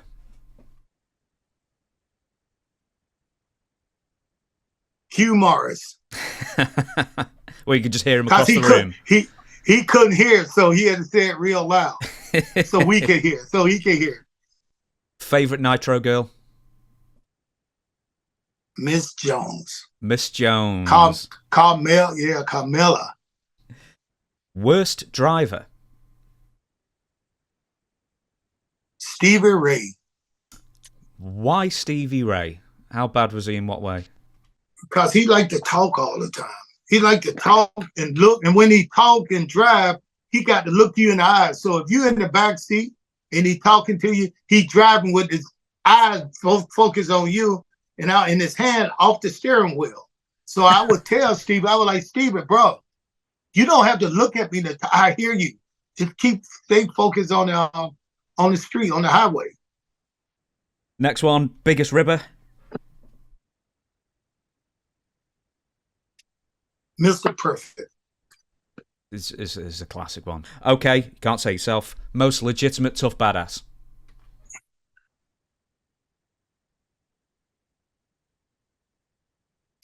None of the guys were tough to me, or badasses. But if it was somebody who kind of struck a little fear in my heart, was King Tonga. Ming. He was dangerous. Oh man, Ming, he was dangerous looking, man. But when I got in the ring with them, so I'm gonna tell you about this. I mean, it was King Tonga, Ming, and Barbarian, and they were gonna wrestle Ernest Miller and Glacier, and we was down in Disney. I looked at those two guys, man. I was scared. I was like, man, they look like they're gonna be stiff. Holy cow! I don't know what we're gonna do with them. And I was already afraid. So we went over the match. So we get ready to go in. And I told Glacier, I said, man, these guys look mean. He said, no, they real easy. I said, man, they look mean. So, before you go, you got to put your little oil on yourself, right? So I didn't have any. So I asked Glacier, can I borrow some of his? So he said, yeah. So I put it in my hands and I'm talking to Glacier. I started to rub it on and I smelled, and I was like, man, it smells like strawberry, peaches and fruit. He said, yeah, this is the fruit color. I said, man, listen, we going in the ring with these guys who look like they eat fruit. They gonna eat us alive. And so we went in the ring with those guys, man, and they was the easiest guys I've ever worked with. I mean, I had a great match with those guys. Did you ever hear of the rep of those two beforehand? I haven't. No, I have not. Because and I don't really go and talk negative like with whatever they did outside of wrestling. Cause the stories get so big sometimes. So no, I didn't hear. No, there's I haven't heard. There's all sorts of haku ones. Just being scary tough and being one of those guys who can take on 4, 5, 6 people, police officers at once, breaking handcuffs. I could see that. Man, his fingers looked like bowling balls. Just his hands, man, look like they could just grip you and just. But you know what? He one of the kindest. He's in the movie that we just finished doing. Oh yeah. And I got to spend, yeah. And during the time I wrestled in WCW, we didn't get to spend a lot of time with a lot of guys. We worked together, but we didn't really get to spend like a lot of quality time. And on this movie we just finished doing, The Unbreakable, he was one of the guys, stars in the movie with us. And in this movie, I play a black kung fu cowboy. And he's one of my friends in the movie. And this guy right here, man, spending every day with him. Then at night we'll meet up to go eat, all of us. And it took about 3 weeks to do the movie down in Florida. Man, this one of the nicest guys, and he just gentle, lovable, nicest guys you ever wanted to meet. And he even said himself, he said, Cat, I didn't get to spend a lot of time with you back in those days, but man, I'm glad I got to spend time with you now. And I said, I'm glad I got to spend time with you, man, Tonga, because my wife loved him. Love him. He's so nice. The old joke is that back in the day, the only person Haku would say he was afraid of was Barbarian, and Barbarian, the only person he would say he was afraid of was Haku. So it was great to have that little thing going on. But they both afraid of mamas. Yes. You know who mamas are, right? Yeah, the wives. The wife, yeah. They got these little bitty wives, and these guys, I hear them talk, yes, mama. Yes, mama. I'm going to give you one more out of this, and then we'll do some more fan questions if you're happy to. Most memorable backstage fight. One of my fights or somebody else's fight? I'll tell you what, why don't we make it a two-part question? What are your fights and then someone else's? Okay. My fight was easy. It was with Buff Bagwell. Buff had been on the sauce a little bit, and we were going over the match in Sturgis. And the way was, lead up to the match, you were supposed to, whoever gonna win the pay-per-view, you were supposed to put the guy over during the whole TV time. So I put Buff over every time. Boom, boom, put him over. Now the day of Sturgis, for some reason, he was a little upset that he had to put me over. So I think Buff asked it was Graham. He was the booker. So as Graham was giving Buff the layout of the match, Buff was like complaining about everything. And he just kept looking at me. And I'm looking at him. And I wanted to laugh because I saw the anger on his face. It's like looking at a little brother. And as you look at him, I started to see his fist ball up. And I started to see it on his face. And I'm looking at, I said, I know he's not going to do what I think he's about to do. So as soon as he looked up and drew that hand back like he was going to punch me in my nose, I jumped over the table and had him on his back, and all security grabbed me. He was saying, okay, Cat, I'm sorry. Okay, Cat, I'm sorry. But it was so funny that we still laugh about it. I said, so what would you think? He said, man, I don't know what I was thinking, man. I was just thinking I'm going to slap this smile right off the Cat's face. He just said, it was just funny, man. That was so funny. And then the next funny match that I heard, I didn't see it, but the way the boys told the story was Jericho and Goldberg. I don't know if you heard about that fight. Oh, yeah, in WWE when he first came in, yeah.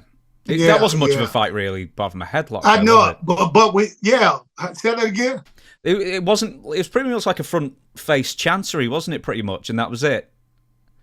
So when I came, by the time I came out there, they broke it up. The only person in the room was Nash.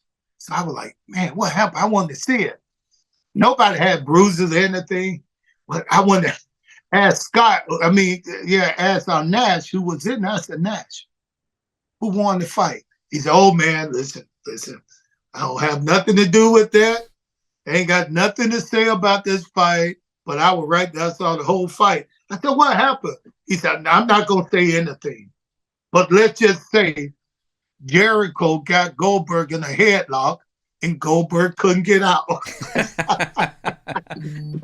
What was the situation between them? What was the situation between them?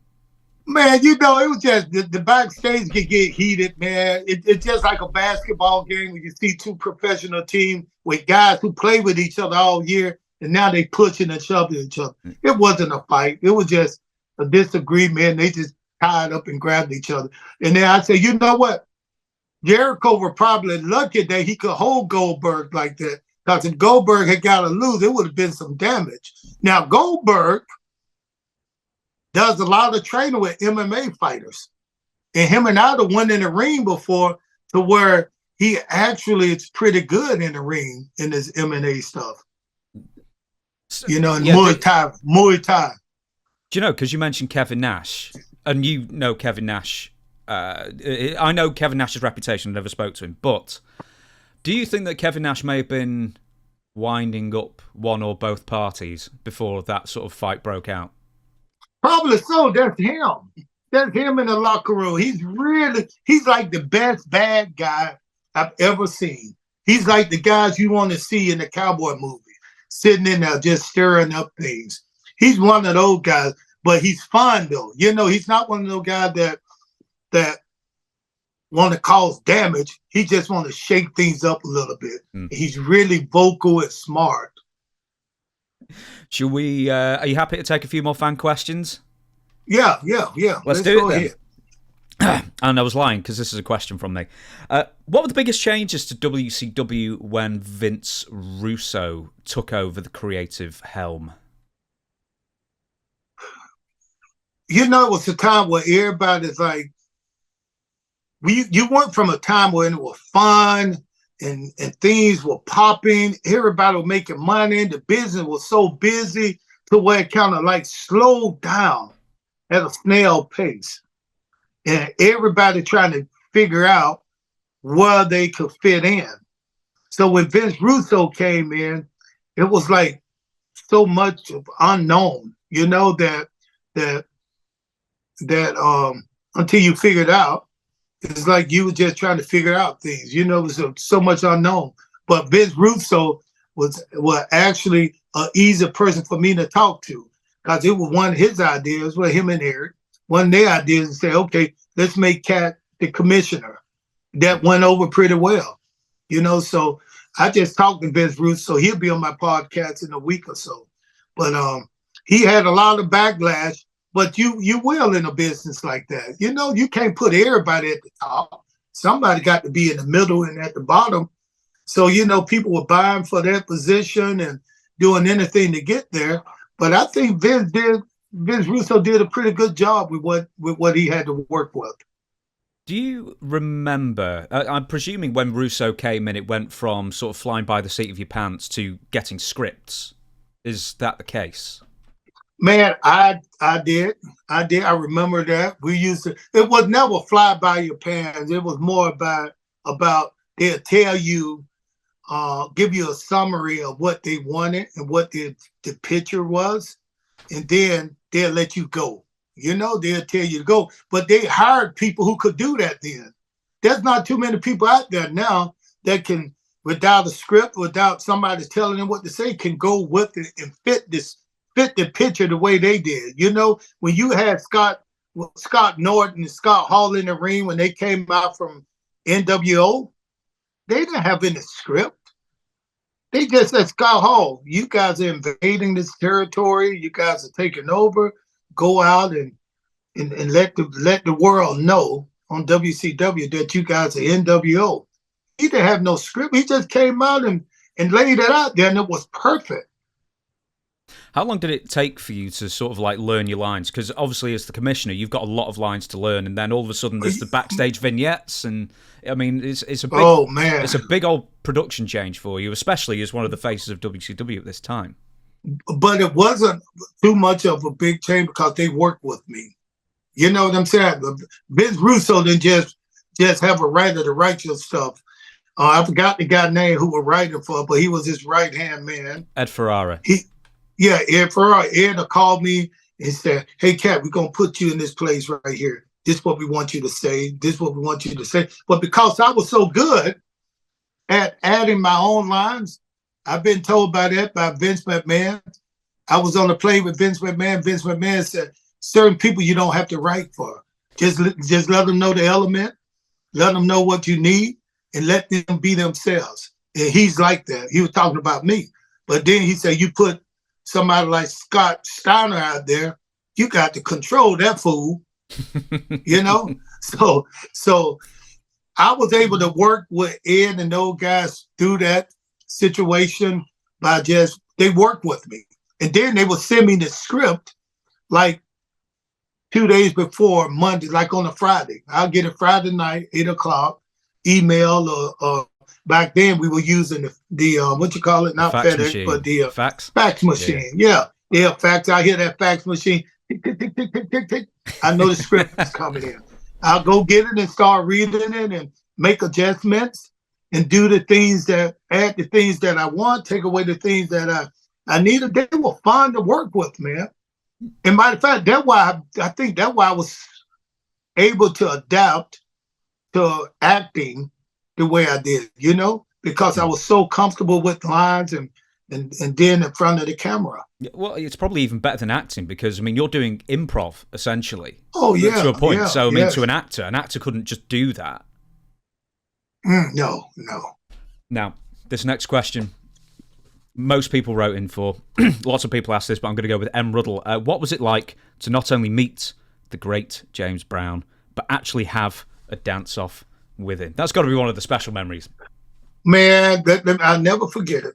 That's one of the things that I really, really thankful for pro wrestling, because it gave me opportunity to have that interaction, not just talk to him, not just shake his hand, but to entertain with him, to work with James Brown in the ring. You know how many people can say, hey, I worked with James Brown in the ring. Matter of fact, I got his capes. I got the capes. He gave me 2 capes that he had his guy to make, because when they asked that he was coming, I said, make sure to tell him I need 2 capes. I want him to cape me. I want him to put the cape on my back. So tell him, so he brought 2 of them. He said, hey, Ernest, when he got there, they told me come around to his, he was in his little private room. I went in there with a bodyguard and a couple other people. And he said, here, I brought a red one and a gold one. Which one do you want? And I said, let's try the gold and yellow one. So when we went in the ring, and we didn't know how they were going to react. Nobody knew how they were going to react. It was a crowd, in San Francisco. Nobody knew how they were going to react to James Brown. But when James Brown came to the ring and that crowd went crazy and we did our things in the ring, this when I knew it was great.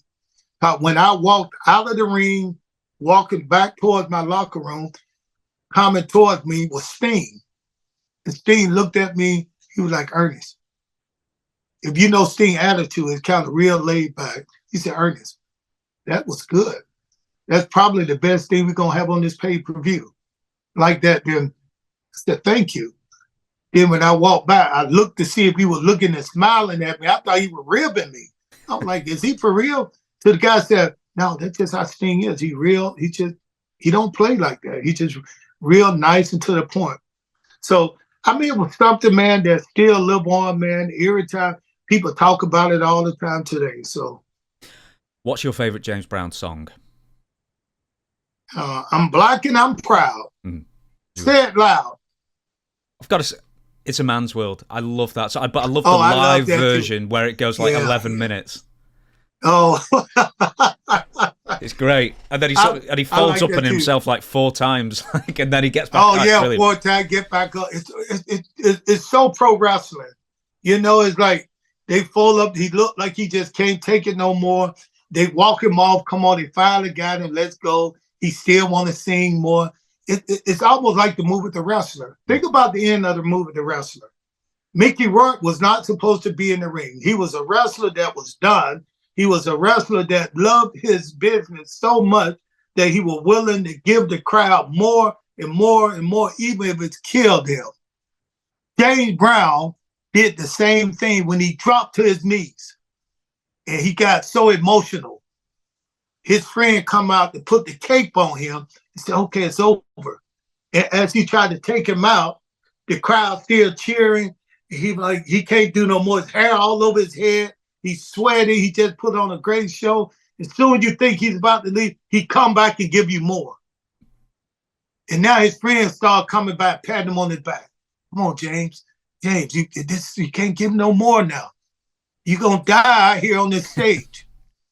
It's the same ending. It told the same story. I'm going to give a couple of James Brown videos for people to search out. What James Brown Tammy Show, TAMI, 1964, which is an amazing video of him, which is almost like his coming out party to like all of America in the sense. And then he blew Rolling Stones out, who were the headliners that day. And another one is a video where I can't remember the other guy's name, but one of the two guys he collaborates with live on stage is B.B. King, and that's amazing as well. I might even ask one more thing about James Brown, apart from the fact that his booking fee, I believe, was $25,000. Why did WCW not promote James Brown beforehand? Because you were talking about, I'm going to get James Brown out here one day and we're going to dance in the ring. And I mean, they didn't promote it because at that time, they didn't know how it was going to be accepted. They didn't promote it at all because they didn't know this is not think about it. This is not a James Brown fan base. This is a pro wrestling which is not, equal to what James Brown is all about. Nobody knew that this was going to turn out like it turned out. But this was the best thing on the pay-per-view. People tell me right now, that's something that can never be done again. WCW is not around. The Cow Palace, I don't think it's around. James Brown's not around. But the cakes in the video show the whole crowd just having a great time. And they was into the full time. From the dance off to everything, the crowd was busy and loud. A wrestling crowd being entertained, not by wrestler, but two entertainers. James Brown and the Cat. You can't beat that. Do you know what sucks, right, for me, is I had the opportunity to see him, and I didn't. I think it was in 2004, 5 or 6, one of the last years, and he was opening for the Red Hot Chili Peppers, and I didn't go and see it. I probably couldn't have afforded a ticket at the time, but that's a hell of a bill. See, that's the same thing. They didn't know how this was going to work out. They just know, because I would give them good ratings. I was getting good ratings. So they wanted us to I just carried my part of the show. That should have been the last thing on the show. But I mean, I didn't think it was going to work that way because the crowd, if you remember, I was working with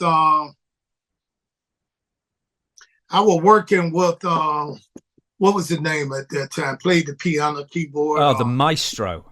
The Maestro. Yeah, I was working with Eagles, the Maestro. Yeah, but he was the Maestro then. Mm-hmm. And nobody knew. It was kind of sour a little bit. I kept lying, saying James Brown gonna come. People were like, oh, he's lying again. Then I even brought out a fake James Brown before that. And he pulled his wig off and said, this is not James Brown. The crowd didn't know what was going on, but the build-up I was pulling and what I was doing, I was thinking for the crowd. I was like, let's lie, all the way up to the last moment. That's probably why they didn't put it out there more, because we wanted it to be a surprise. And let me tell you something. I did not know crowd had got kind of slow. It was a perfect before the storm. The crowd had got like a little tie-in, a little dry meat lying and doing that. So when the guy came out, I was like, he's here for real. He here for real. Soon they hit that James Brown music.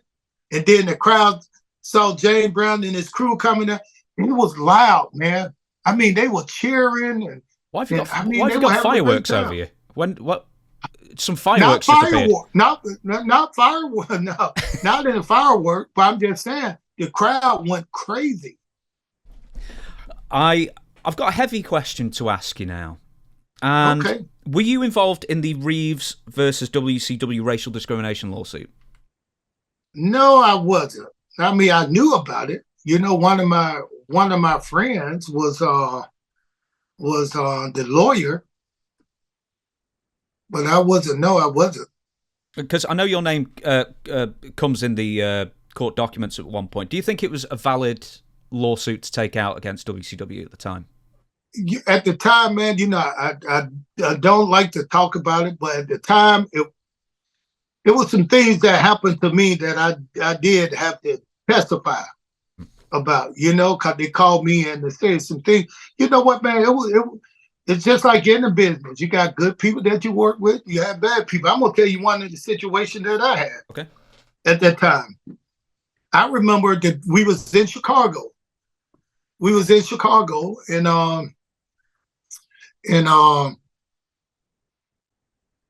they needed the crowd to be loud. And we were going to commercial. They came and said, hey, Cat, we need the crowd to be loud when we come back in. So Disco Inferno had told this guy, say, hey, man, you should hear the Cat talk in the locker room. He talk a lot of smack. Man, we can get him to do that on TV. He's going to be good. So anyway, this guy walked up to me, didn't know anything about me. He was top booker. And he said, hey, Ernest, get the mic. I said, what? He said, go out and get the crowd going. I said, what do you want me to say? He said, just do what you do in the locker room. So I was so nervous because I didn't know what they wanted. I didn't understand the position that we was in when they said we need a hot crowd when we come back from commercial. I didn't know that. So and I was so nervous, but right before he told me it was time to go out, I was standing up with the mic in my hand, and I remember I said a little prayer. I said, God, listen, you put me in this position for a reason. If I can't do it, I wouldn't be here. So help me get through this. And I remember going to the ring, and the first thing came to mind, things that was in my head from a long time ago that I saw on TV. And the first thing I thought, I got something to say. And nobody, they just talking over me. So, excuse me, real low. Then they crowd kept talking. Then I said, hey, shut up and sit your asses down. And the crowd popped. They started to listen to me. Then I started to talk about people around Chicago, people in front of me, started having a good time. And the crowd was cheering. They were cheering, yeah, and laughing. So when I came back through the curtains, that same guy approached me. And I was smiling because I felt good about what I just did, the segment. But he looked at me, he was like, man, that was good for a black guy to be able to do a white crowd like this. That was good. He said, you can be great. You can be good at this if I let you. And I said, what do you mean if you let me? He said, if I want you to be good and get over it, you'll be good at this. And the only thing I said to myself, and he said the N-word. He said, you'll be good at this. He was like, not too many niggas make it like this. And that's the word he used. So I looked at this guy and I thought about this. Should I kick his head off his shoulders? Or should I just don't buy into what he's doing? Because the one person I was thinking about, I said, if I did that, I would embarrass the guy who brought me in. And that was Eric Bishop.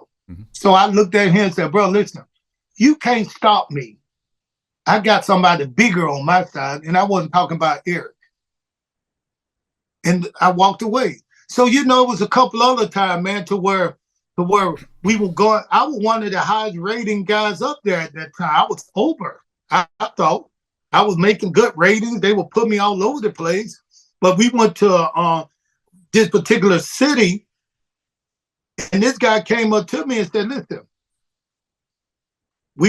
I got there Monday night, and I wasn't on the show. So I said, why am I not on the show tonight? He said, well, we call this Black Boys Night Off. I said, Black Boys Night Off? What is that? He said, we give the black guys a night off because the guys in this town, people in this town don't buy T-shirt merchandise for blacks. I said, that's a damn lie. So anyway, I went to Eric and I asked Eric, I said, I'm not on the show. He said, oh, you're not on the show? He said, all right, I'll get you on the show. So he went to them and told them to put me on the show. And they put me on the show and it won the best segment around. It was in San Antonio when I got into it with some guy with a cowboy hat on. So, it was a lot of racist things going on and control thing that was not in the business, but it was part of the business. You expect the crowd to do that, but you never expect somebody in the back that you travel with all the time to feel that way. I'm gonna mute my mic. I'm gonna take the camera off me. I'm gonna say a name, and you just say if it's yes or no. So I'm gonna do it now. Okay.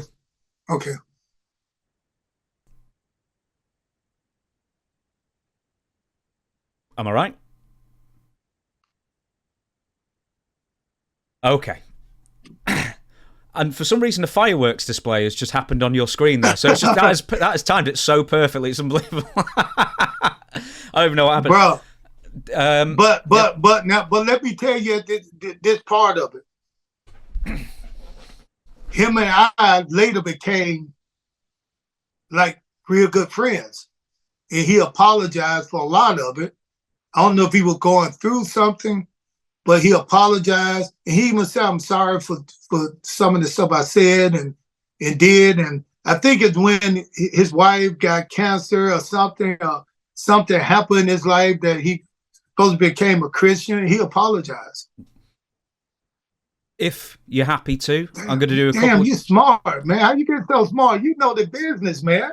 Dude, I do. That's what I applaud you, because you're not just doing an interview and just talking. You know what you're talking about. And it's rare that you see people who are not in the business on the podcast know as much as you know. Dude, I'm going to take a bow for that. Thank you.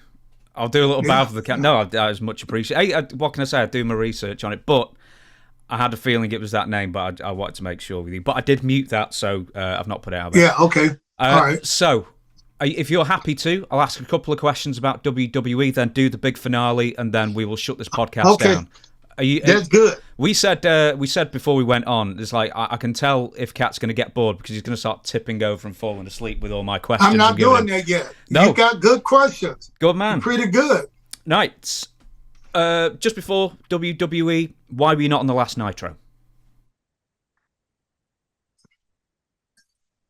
I don't know, man. You know, I don't know who wrote the last Nitro, but I didn't give a damn because I had a 3-year deal I just signed that it would guarantee money. That's what I was going to ask. So you had your first deal with WCW, then was your second deal with Turner?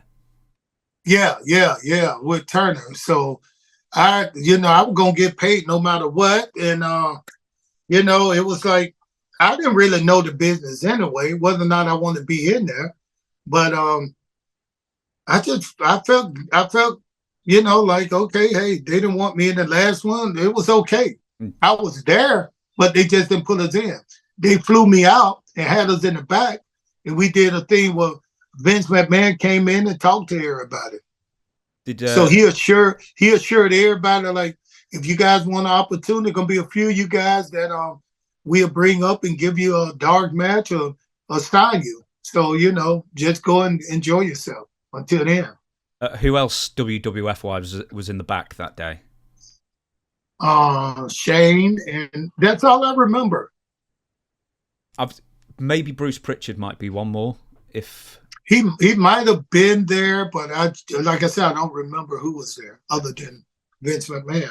I want to ask you this because you're friends with Eric and still are for a very long time. So at the time with WCW, it was for sale for quite a few months, and Eric wanted to buy it with a conglomerate called Fusion Media, and sort of, I'm not even sure years later, but it sort of just got ignored over time that it has been suggested that a guy called Brad Siegel is the guy who scuppered that deal.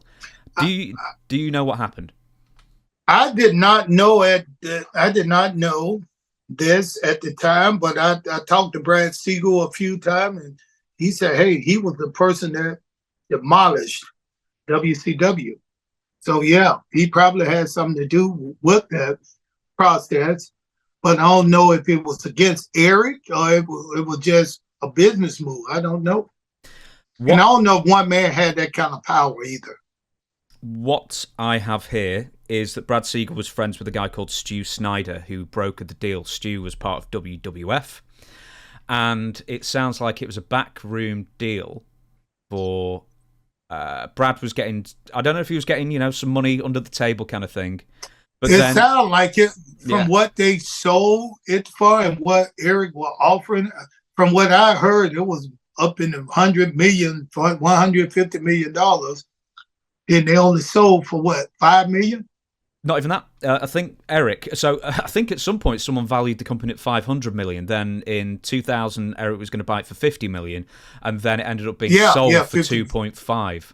Yeah. Think about this. Vince paid more for the sex than he did for WCW. Man, I tell you, that's one expensive blowjob you got for a couple of those NDAs, man. I know it. Yeah. He paid more for sex than he paid for the whole round WCW. He could have bought like 8 WCWs for that. Do you know what? Right, so to finish that, so apparently it was Brad Siegel that convinced Jamie Kellner, who was head of Turner programming at that point, I believe, to cancel WCW Nitro and Thunder, and then without the TV, WCW was a tape library and some logos. That's exactly what I heard. Yeah. So personally, what did Brad Siegel tell you about it, or Eric Bischoff told you about it? Well, Eric and I really didn't talk about it. You know, I mean, he didn't have the answer to me. You know, we were still friends. You know, we were still looking to move and to do some things together eventually. So, you know, he really didn't have the answer to me. So, and I didn't ask him any questions about it. I didn't know the deal was purchased by Vince McMahon. Well, he knows how to save money, doesn't he? Apart from the last few years, of course, with the ladies. But anyway. So, with WWE being said, so how come it took you so long? Because you did a couple of dark matches in 2002 and 2003, and then you ended up being a commentator. So how come you didn't sort of... Was it just because you were Turner guaranteed money, that's why you didn't jump over? No. I had a 12-year-old son and a 2-year-old daughter. And I wanted to... And I was on the road so much for years. And it gave me the opportunity to go home and be a stay-home father. So that's what I did. I got to take my kids to school every day. I got to go to AAU basketball with my son, cheerleader practice with my daughter, and get paid at the same time. So now my kids are grown now, and they tell me that was one of the best times of their life. You know, it's like we went everywhere. Vacation, I was just with my kids. I spent all the time with my kids. And my mother. Mm-hmm. I'm right. I'm getting paid for it and healing up as well. Yeah, exactly. Because, I mean, you'll know this. Dallas, what did he take? 50 cents on the dollar. WWF bought his contract out. And then they booked him that crap. All for him to go up there and treated him like, I mean, I don't know. His run, I didn't really pay a lot of attention to it because it was his run. But I don't know if it was what he expected, you know? So... It certainly, as a fan, it wasn't what I was hoping for. I wasn't hoping for it to end with Undertaker's wife pinning him, which did happen. So, what was the journey? You eventually go to WWE. So, who makes an overture first? Who recommends to who? You know, so Johnny Ace and I was pretty good friends when he was in WCW. We came to be pretty good friends. And one day, Johnny called me out of the blue and said, "Hey, man, why don't you try coming up here to WWE?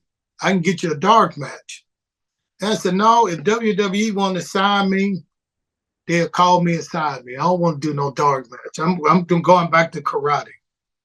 So we talked a little bit. He said, "Well, just come on and do a dark match. Vince don't know you like that. Come up here and let Vince know you. Will pay your way up, pay you for a dark match." I went up there, did the dark match, met Vince, and it was pretty nice. And Johnny called me and said, "Hey, man, Vince like you. They want to hire you." So I said, "All right." As soon as I get there, they put me in a position I've never been in before. Commentary. I was like, I don't even know how to talk like that. Why would y'all put me in a position like that? Well, I said, let me try it. It might work out. It may not. And I'm telling you, the way it's just like going from a very high public school where everything is you go get it, you find a way to get it, to pass the class, to like a real strict private school. Because WCW, you had all the superstars. You can go to guys that you work with and say, "Hey, how did I do this? What do I say about this?" And these guys will get it. Now, when you go to WWE, it was like the guys who was on top didn't want to tell you what to do because, hey, you may take their spots. So it was quiet. You know, it was quiet. So when I got there, I said, let me just try to figure this out. And it was such a it was such a hard time for me to figure out how to be a commentator and what to talk about, because I was a karate guy. They never even asked me. I didn't even know the name of all the wrestling holds. Think about it. How I came from karate and came in. I wasn't that kind of guy. I was like, they get them in some leg lock or do something. How can I talk about that leg lock if I wasn't taught that way? You know? So they just had me out there, and then after the time came, they said, hey, you want to go back and wrestle? I said, yeah. You know, I guess that was they would tell me it wasn't working out with the commentator. So I said, let me try to on my way out. Let me try to wrestle again. And the match, they gave me a dark match. I was working Shem Benjamin, and I forgot the guy name who was in with him. They were tag team. Charlie Hart. Charlie Hart, yeah. So they were wrestling, and they supposed to do it. I was wrestling with somebody else. I forgot who my tag team partner. But we went out, boom, boom. They were supposed to get the heat on me at this dark match. They were supposed to get the heat on me, so they got the heat on me. My partner got knocked out, so they would beat me down. And they said, hey, somebody gonna come to you and save the day. And Nathan, you know, here come I'm bad with these names now because it's been a long time ago. Here come who was that? I'm trying to look. Now, I'm so bad with these names now. Okay, I know who it is. Go on. John Cena. John Cena. So John Cena came to the ring. Boom, we fought them all. Boom, he saved the day. Came to the ring. Then they came and announced me as the winner of that match. And then John Cena took the mic. He did his yo, yo, yo, yo, yo, bang, bang, bang. And then crowd was still popping. And then when John Cena reached to give me the mic, and I reached to get the mic, and the crowd went crazy. The crowd started cheering, yeah, yeah, because they knew what I was going to do. At that very moment, the referee came over to me as I got the mic, because they were cheering my name. After I got the mic, the referee came over and said, hey, they said, give the mic back to John Cena. So I gave it back to John Cena. At that time, John Cena wasn't the John Cena. They were just working the men, and it was a dark match. But after that, I kind of realized, I was like, man, these guys don't want to do nothing with me because the crowd wanted something and I could give it to them. And I just completely lost my mojo. Because, you know, when you're in a place and you feel like you're not wanted, it's like everything is a problem. You know, like everybody looking at you, laughing at you, thinking you can't do this. It's like it took me back to when I was a kid, when people would say to me, you're not supposed to be able to do this. You can't do this. You'll never be in the thing. You'll never amount to anything. You'll never have this. You'll never have this. You're poor. Your mom had you when she was 16. You know, you're not going to have this. All the time I used to hear those things growing up. That moment in WWE took me back there to where if I would get on the mic, I would lose my voice because I was so nervous. My mouth was so dry because I knew people back there were looking at me to be, you know, they didn't think I could do it. So, you know, it was a hard moment. It was a hard experience. But then in the end, I'm glad I went there. I'm glad I got to say I worked in WCW and I worked in WWE for 4 years. There's one thing that I want to bring up is in that Royal Rumble you were in, your butler Lamont comes in, he's got the afro on, and then Chris Benoit is eliminating him, but he somehow, like, the wig comes off in his hand and he eliminates the wig. I forgot about this right there now. Now, let me tell you this right here. Vince McMahon used to like me. I knew he did because I could go talk to Vince, and he was really nice and open to me. It's not Vince that was the problem. It's everybody else that kisses his ass around in the back, were kissing his ass in the back. Those was the one, oh, I need to report this. I need to report that.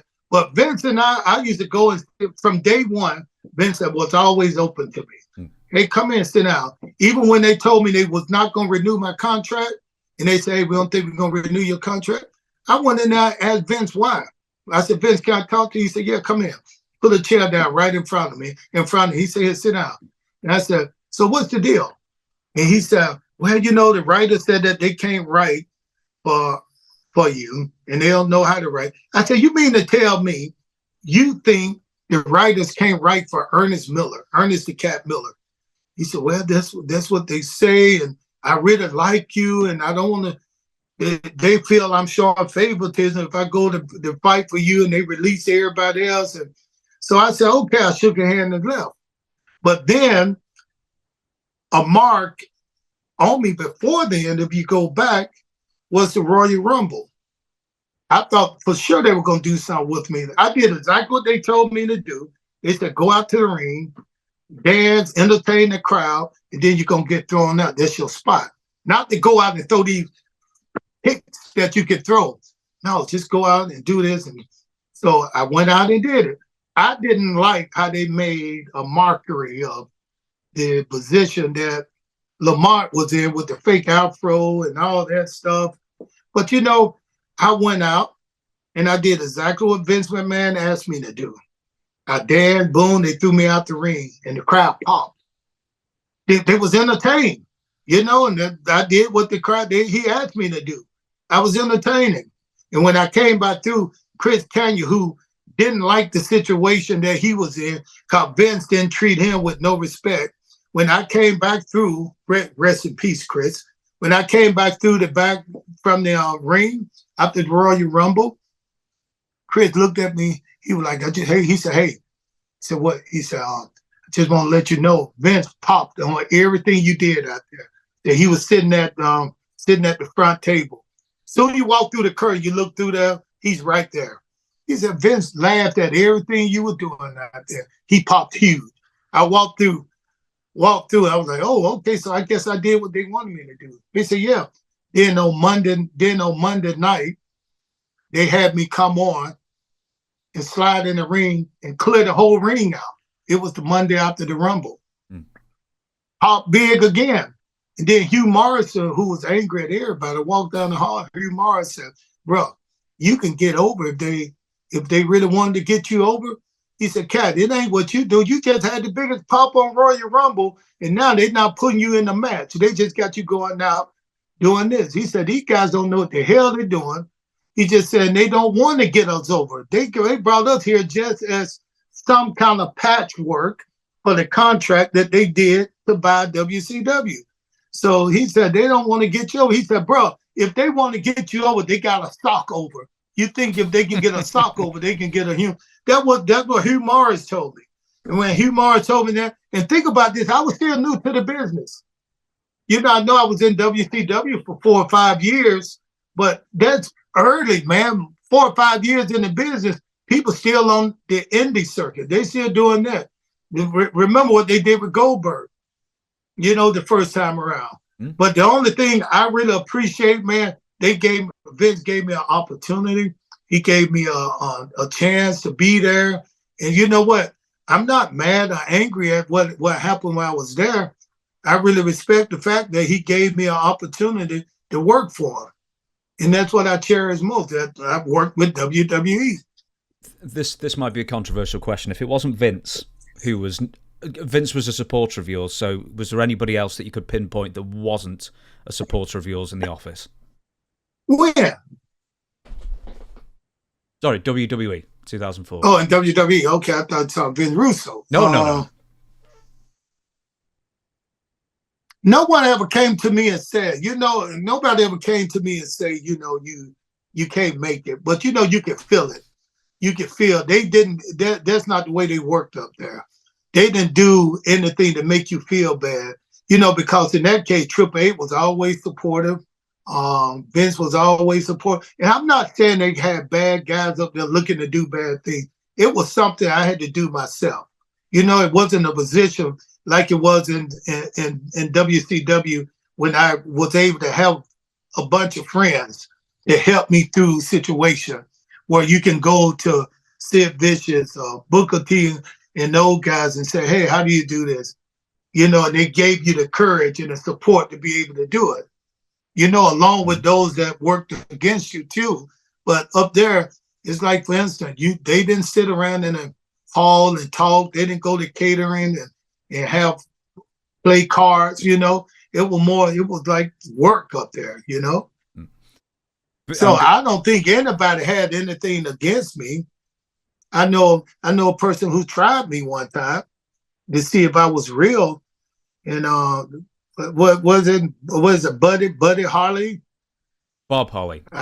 Bob Holly, right? That's the tall one with the blonde hair, right? Yeah. The one who's the enforcer up there, right? Yeah. Boy, I did not like that dude, boy. Cool. Well, you've got to tell us the story of that then. Oh man, you know what? When I first met him, I didn't. He was always nice to me, really nice to me, but he kind of mean too, you know.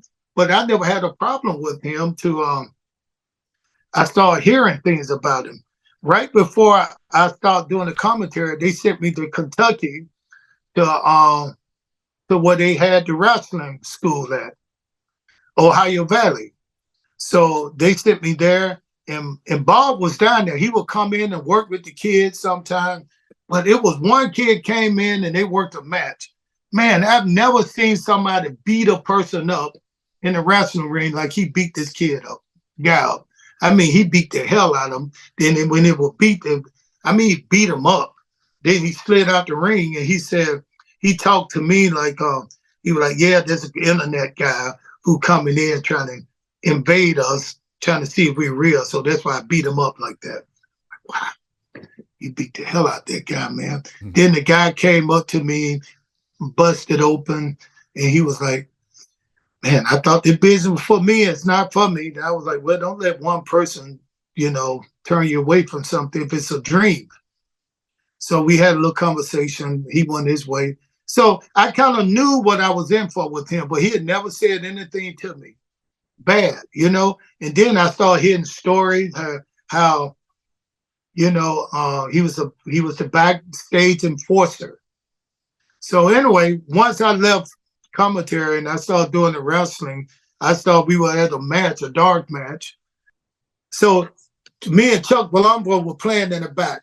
Chuck and I were playing in the back, and I was sitting down, and Chuck was like standing over me, like, hey, you can't kick me from there. And he was just playing. We just playing around, because Chuck and I go all the way back to, like I said, WCW. He said, you can't do that. And I said, all right, all I got to do is do this. We just joking around. Now, sitting on the end was Bob. And Bob said right then, he looked at me and he said, hey, I'm going to find out if that karate is for real. Then Chuck was standing in front of me. Then I looked at him. I said, what you mean? He said, I want to see if all that karate stuff will work. So I looked at Chuck. I said, Chuck, you a friend of his, right? You about to tell him something.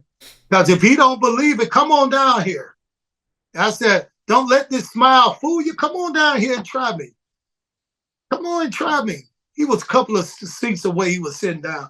And he had a look on his face like, I really want to. Bro, I'm a weapon. No lie. I'm a weapon. When I say I'm a weapon, I'm the worst person with hands and feet to mess with. There's not a karate guy in the world. MMA, karate combat. I'm a real weapon. I've studied for almost 30 years how to be a weapon. I can use every part of my body to destroy somebody if I want to. Now, here I am faced with a guy who think he want to find out what I'm all about. My advice was to him, don't try it. But if you do, come on, here go the invitation. And he didn't do it. He just sat down. Sat down, did he? Of course. It would have been in the news. It would have been everywhere what happened to him. Well, you know, we got to tell Bob goodbye. You know. And to sort of, as a sort of a bit of an addendum, and I'm going to move on to the finale now. About 8 years later, they give your entire character, your entire gimmick, your dancing thing, and your music to a wrestler called Brodus Clay. Yeah.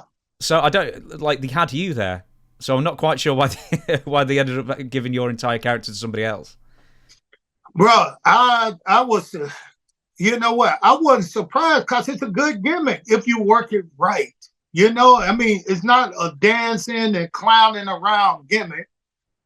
My gimmick was everything I came with from the same Call My Mama meant something. The Jane Brown dance meant something. All that stuff really meant something in my life. And I was the one that introduced that to wrestling in WCW. They said, how did you come up with Call My Mama? I said, my neighborhood where I grew up, I saw the biggest and the baddest guys, toughest guys around break under pressure. So what? They were telling me, hey, I'm not afraid of anything. I can do this and do that. And then what happened when they got caught? The first person they want to call is their mama. Somebody called my mama, tell her come and help me. And I already remember that. I remember seeing the toughest guy in my neighborhood fight with about 8 cops. Soon they got him in the car and was driving him off to jail with handcuffs on. I remember him rolling the window down, crying, sticking his head out the window. Somebody called my mama, tell her come get me. So I remember that, called my mama. So once I did that, brought that to the ring, somebody called my mama, I'm about to whoop somebody, you know, that took off. The Jane Brown dance with the Jane Brown music with the girls, that took off. But what it highlighted was my karate style. My karate was deadly. My kicks were special. Me as an athlete was superior. There was nothing in there that would stop me, and there was nobody in wrestling that I couldn't make look good with my karate. So it was a good gimmick. So when WWE decided they were going to try to put it on somebody else, that was a pat on my back. That showed me that you came up with something good. Let's try to give it to somebody else. Just Barry Horowitz style. Pats on the back. Yeah, exactly. I can't reach that though. I'll tell you what, right? What have you got? No, go right ahead. Oh, have you got like an injury that you can't do that? Or? No. I don't have anything. I'm trying to tell you, I got something you don't have. Oh, I see. Don't make me take the hoodie off. I don't want to embarrass you, man. Dude, right, I'm going to do the quick finale, or it can be as quick as you want, and then we're going to do the plugs, and I will thank you so much for your time. Call it the firing line. Right, it's basically the opposite of name association. I'm going to give you a name. You tell me what you think of them, if anything, or you can just move on. If there's a little story you want to sneak in there, please do. And the first name is Billy Kidman. Great wrestler, man. Great wrestler. Great to work with. Really funny. You know, I worked with him a lot when we first got into the business. And this is how funny he was. I worked with him one time and we were just talking and he was just so happy. And then, you know, they saw the sheet come out and they'll go and put who you wrestling, your name against who going against who. So Billy and I was just having a great conversation, really friendly. Then he said, oh, they got the sheet out. So he went up, looked at the sheet. Then he came back. He said, oh, my God. I said, he had a look on his face. He said, I'm dead. And I said, why? He said, I'm dead. And I said, who you working? He said, you. I said, bro, I'm not going to be stiff. He said, you can't help but be stiff. You hurt everybody. So Billy's a good friend. I enjoy Billy. Yeah, you wrestled him in House Show Loop in WWE as well, I can see. The next name is, and I actually watched this match before yesterday, I think, before we record this, Gentleman Chris Adams. I don't remember a lot about him. You know, this has been almost 20 years. I don't remember a lot about him. But I think he was nice. He was a nice guy, yeah. You called him fat, and then you beat him up. Prince... Prince Iakea. Oh, I love Prince, man. Prince was easy to work with. He was fun and a good guy to work with. Tank Abbott. Tank was a fun guy, man. He just looked like he just committed a murder. I'd imagine a match between you and him would be interesting. Oh, yeah, could have been. Next one. You see, we might have to have a proper story. I've just put the Steiner brothers. But, I mean, how many stories can you come up with the Steiner brothers? Man, the Steiner brothers was fun, and they were crazy and just good. They were part of my introductory to wrestling. And we wrestled the whole time together. So very fun. Fun guys to work with. General, and I hate this name, Huge Erection. Build them up. Oh, Bill Jamal, I like Bill, man. Bill always had a problem, but he was always teaching. He was always coaching and teaching. What did he teach you specifically? How to, everybody else was teaching me how to conduct the business in the business. To think about this. I did not go from, most people get into the business, they go to indies, they do all the small shows, then they work their way in. You get in the power plant or the school, you learn stuff in the school, and then you slowly work you into the TV side, Raw or Monday Night Nitro at that time. They work you in, and that's how you get into the business. I didn't do any of that. I came into the school and I was there for about a month. And they think, I'm on Monday night, I'm on pay-per-view. So I had to learn on the run. I got over probably faster than anybody probably have in the business at that time when it was all superstars. I mean, when I said superstars at the time when I started, everybody who was a superstar was on our roster or in the business. Next one is, well, speaking of a superstar, Lex Luger. Oh, Lex was pretty. Lex was a good guy. Lex was a good guy to work with too. Good physical guy. He told me how to prepare, how to start lifting weights and everything. With Lex in WCW, I always think like up to 98-ish, he was like one of the unsung heroes of WCW. He could have been the face of the company essentially. He was so popular. Lex Luger. Who? Oh yeah. I thought he was one to phase one at the time. He was, but like then in 2000 or late 1999, 2000, he just seems to just completely go off the boil, and he just seemed like he didn't really care.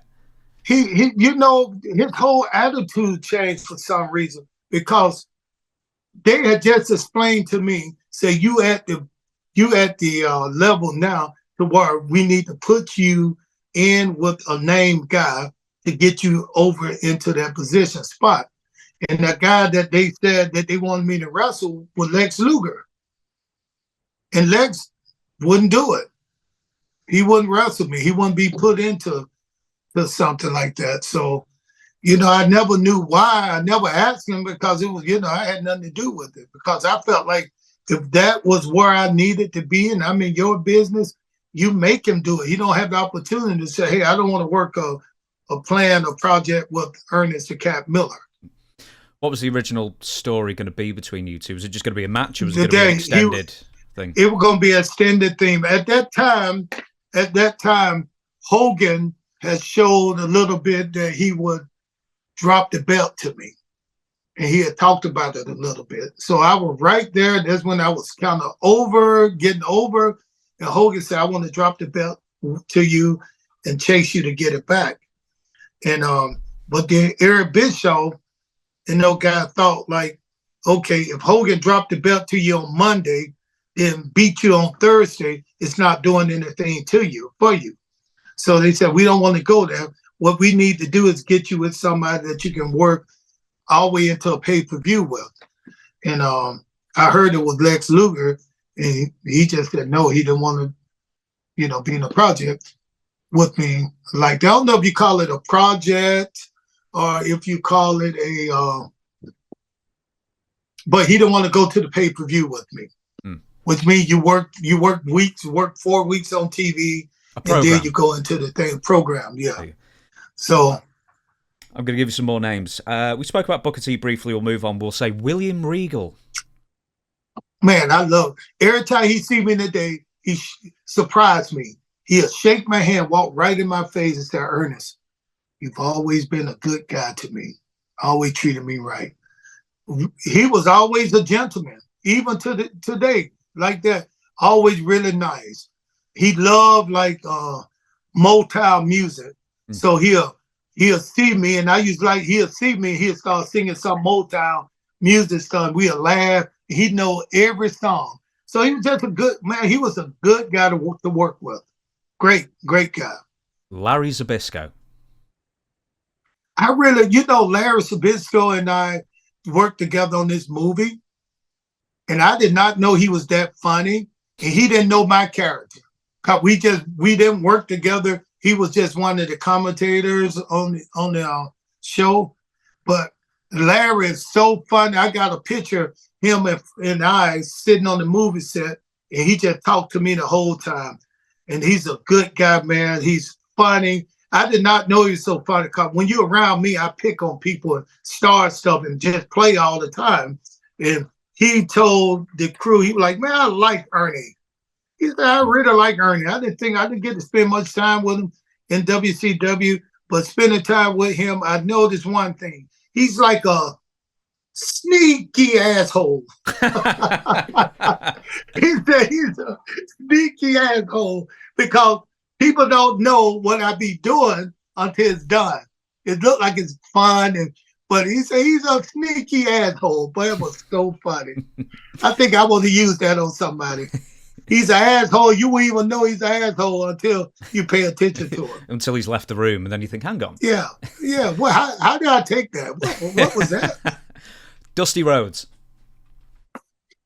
I spent time with Dusty Rhodes, loved Dusty Rhodes. Growing up, that was my man, baby. American dream, baby. That was my man. Listen, I got put out of school so many times for hitting somebody on top of the head with an elbow.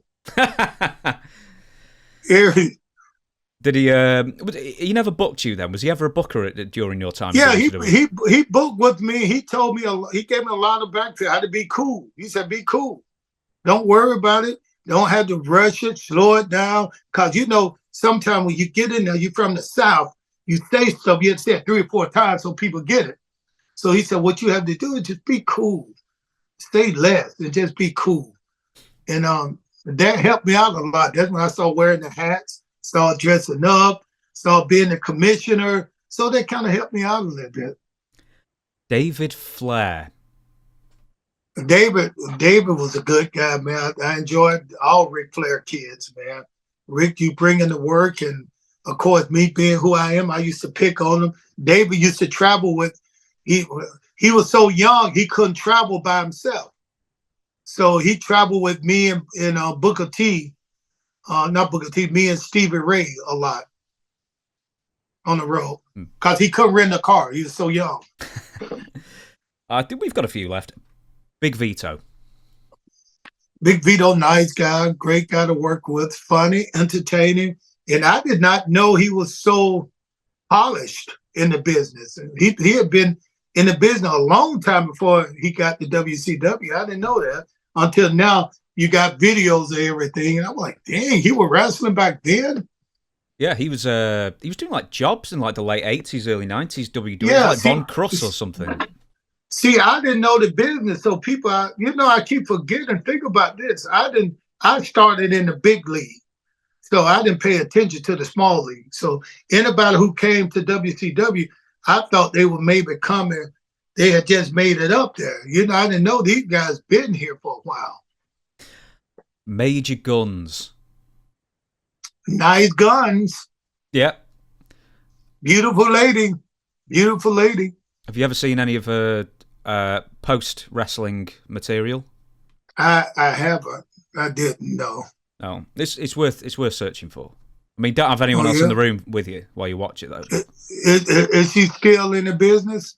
Oh, no, she's long gone from the wrestling business. She's in another adult entertainment business now. Oh, for right now? Yeah, I think so anyway, still, but who knows. Holy cow. Write that name down. I'm going to give you a few more. Brian Adams. Good guy. Worked with him. Him and I still really good friends. He did my podcast. Are you thinking Brian Clark? Because Brian Adams died. Oh, Brian Clark. Yeah, Brian Clark. Yeah, I'm thinking Brian Clark. Brian Adams, he so did, man. He was a good guy to work with, have fun working with him. Fit Finlay. Funny guy. Worked with him, very smart about the business, made things easier. Good person to work with. Stacy Keibler. Beautiful, beautiful girl, but she was a good road. I call her road sister because she was on the road with WCW, and she was like a sister. Good person. We had a great time working together. Did you ever look at David Flair and think, how did you pull Stacy Keibler? I used to tell him that all the time. I'm like, what in the hell is she seeing you, kid? Damn, I tell you. I never thought of what would be in David Flair's position, but, you know. I know. Maybe it was when he was 21. I'm going to give you 3 more and then we'll call it a day. Randy Savage. You brought his name up a couple of times, but have you got any personal stories about Randy? Love Randy. Every time you see me here, Catmandu. Really nice guy. Love my character, love my energy. He was just always like, hey, Cat, how you doing? Just really good person to work with, man. And I was happy to be able to say he's, working with him, he was so friendly. Bret Hart. Bret Hart kind of quiet when he came working with me, but now he's really nice. When I see him, we have good conversation. 2 more. David Arquette. You know what? David was he was in a hard spot when he came to work with us because a lot of people was upset that he got so much TV time. And but I had some good conversation with him. I still talk to him every now and then. Who do you think was the more controversial WCW champion, Arquette or Russo? Arquette. Yeah? Yeah, Russo wrote itself in. Arquette, somebody else had to write him in. So out of his control. And I've left this one till last because I know you're still friends with him. Sonny Ono. I hate that dude, man. I hate that dude. No, I'm just playing. Sonny Ono's a cool guy, man. He's a businessman. He's a friend. He's always working to get to get business. So I like Sonny. Love Sonny, a brother. Right, as we say over here, I've bent your ear for a lot of time. I am going to let you go. You are sick of the face of mine. I'm sure. Brother, I enjoyed it though, and thanks for being the person that you are, man. You're a good person to interview a wrestler. Thank you very much.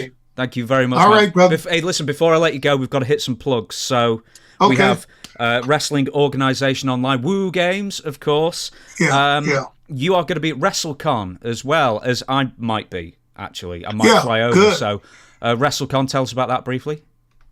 Yeah. So I'll be at WrestleCon, and I'll be there with Woo, Wrestling Organization Online. So come and see me. This is WrestleMania weekend in Philadelphia, of course. Just search for that as well. Yeah. And most importantly, your podcast. Give us some links. Yeah. So listen, my podcast here, you can follow me on Instagram, social media, YouTube, The Cat's Corner. Just find me out, subscribe, and follow me. There you go. Do you want to, I'll tell you what, just after we get off air, tell me all the links of where I can find them and I'll get them all sorted out. So there's links everywhere, so I'll direct people on. But for now, thank you very much for watching. Thank you, Ernest the Cat Miller, as well. We'll catch you again next time I do one of these.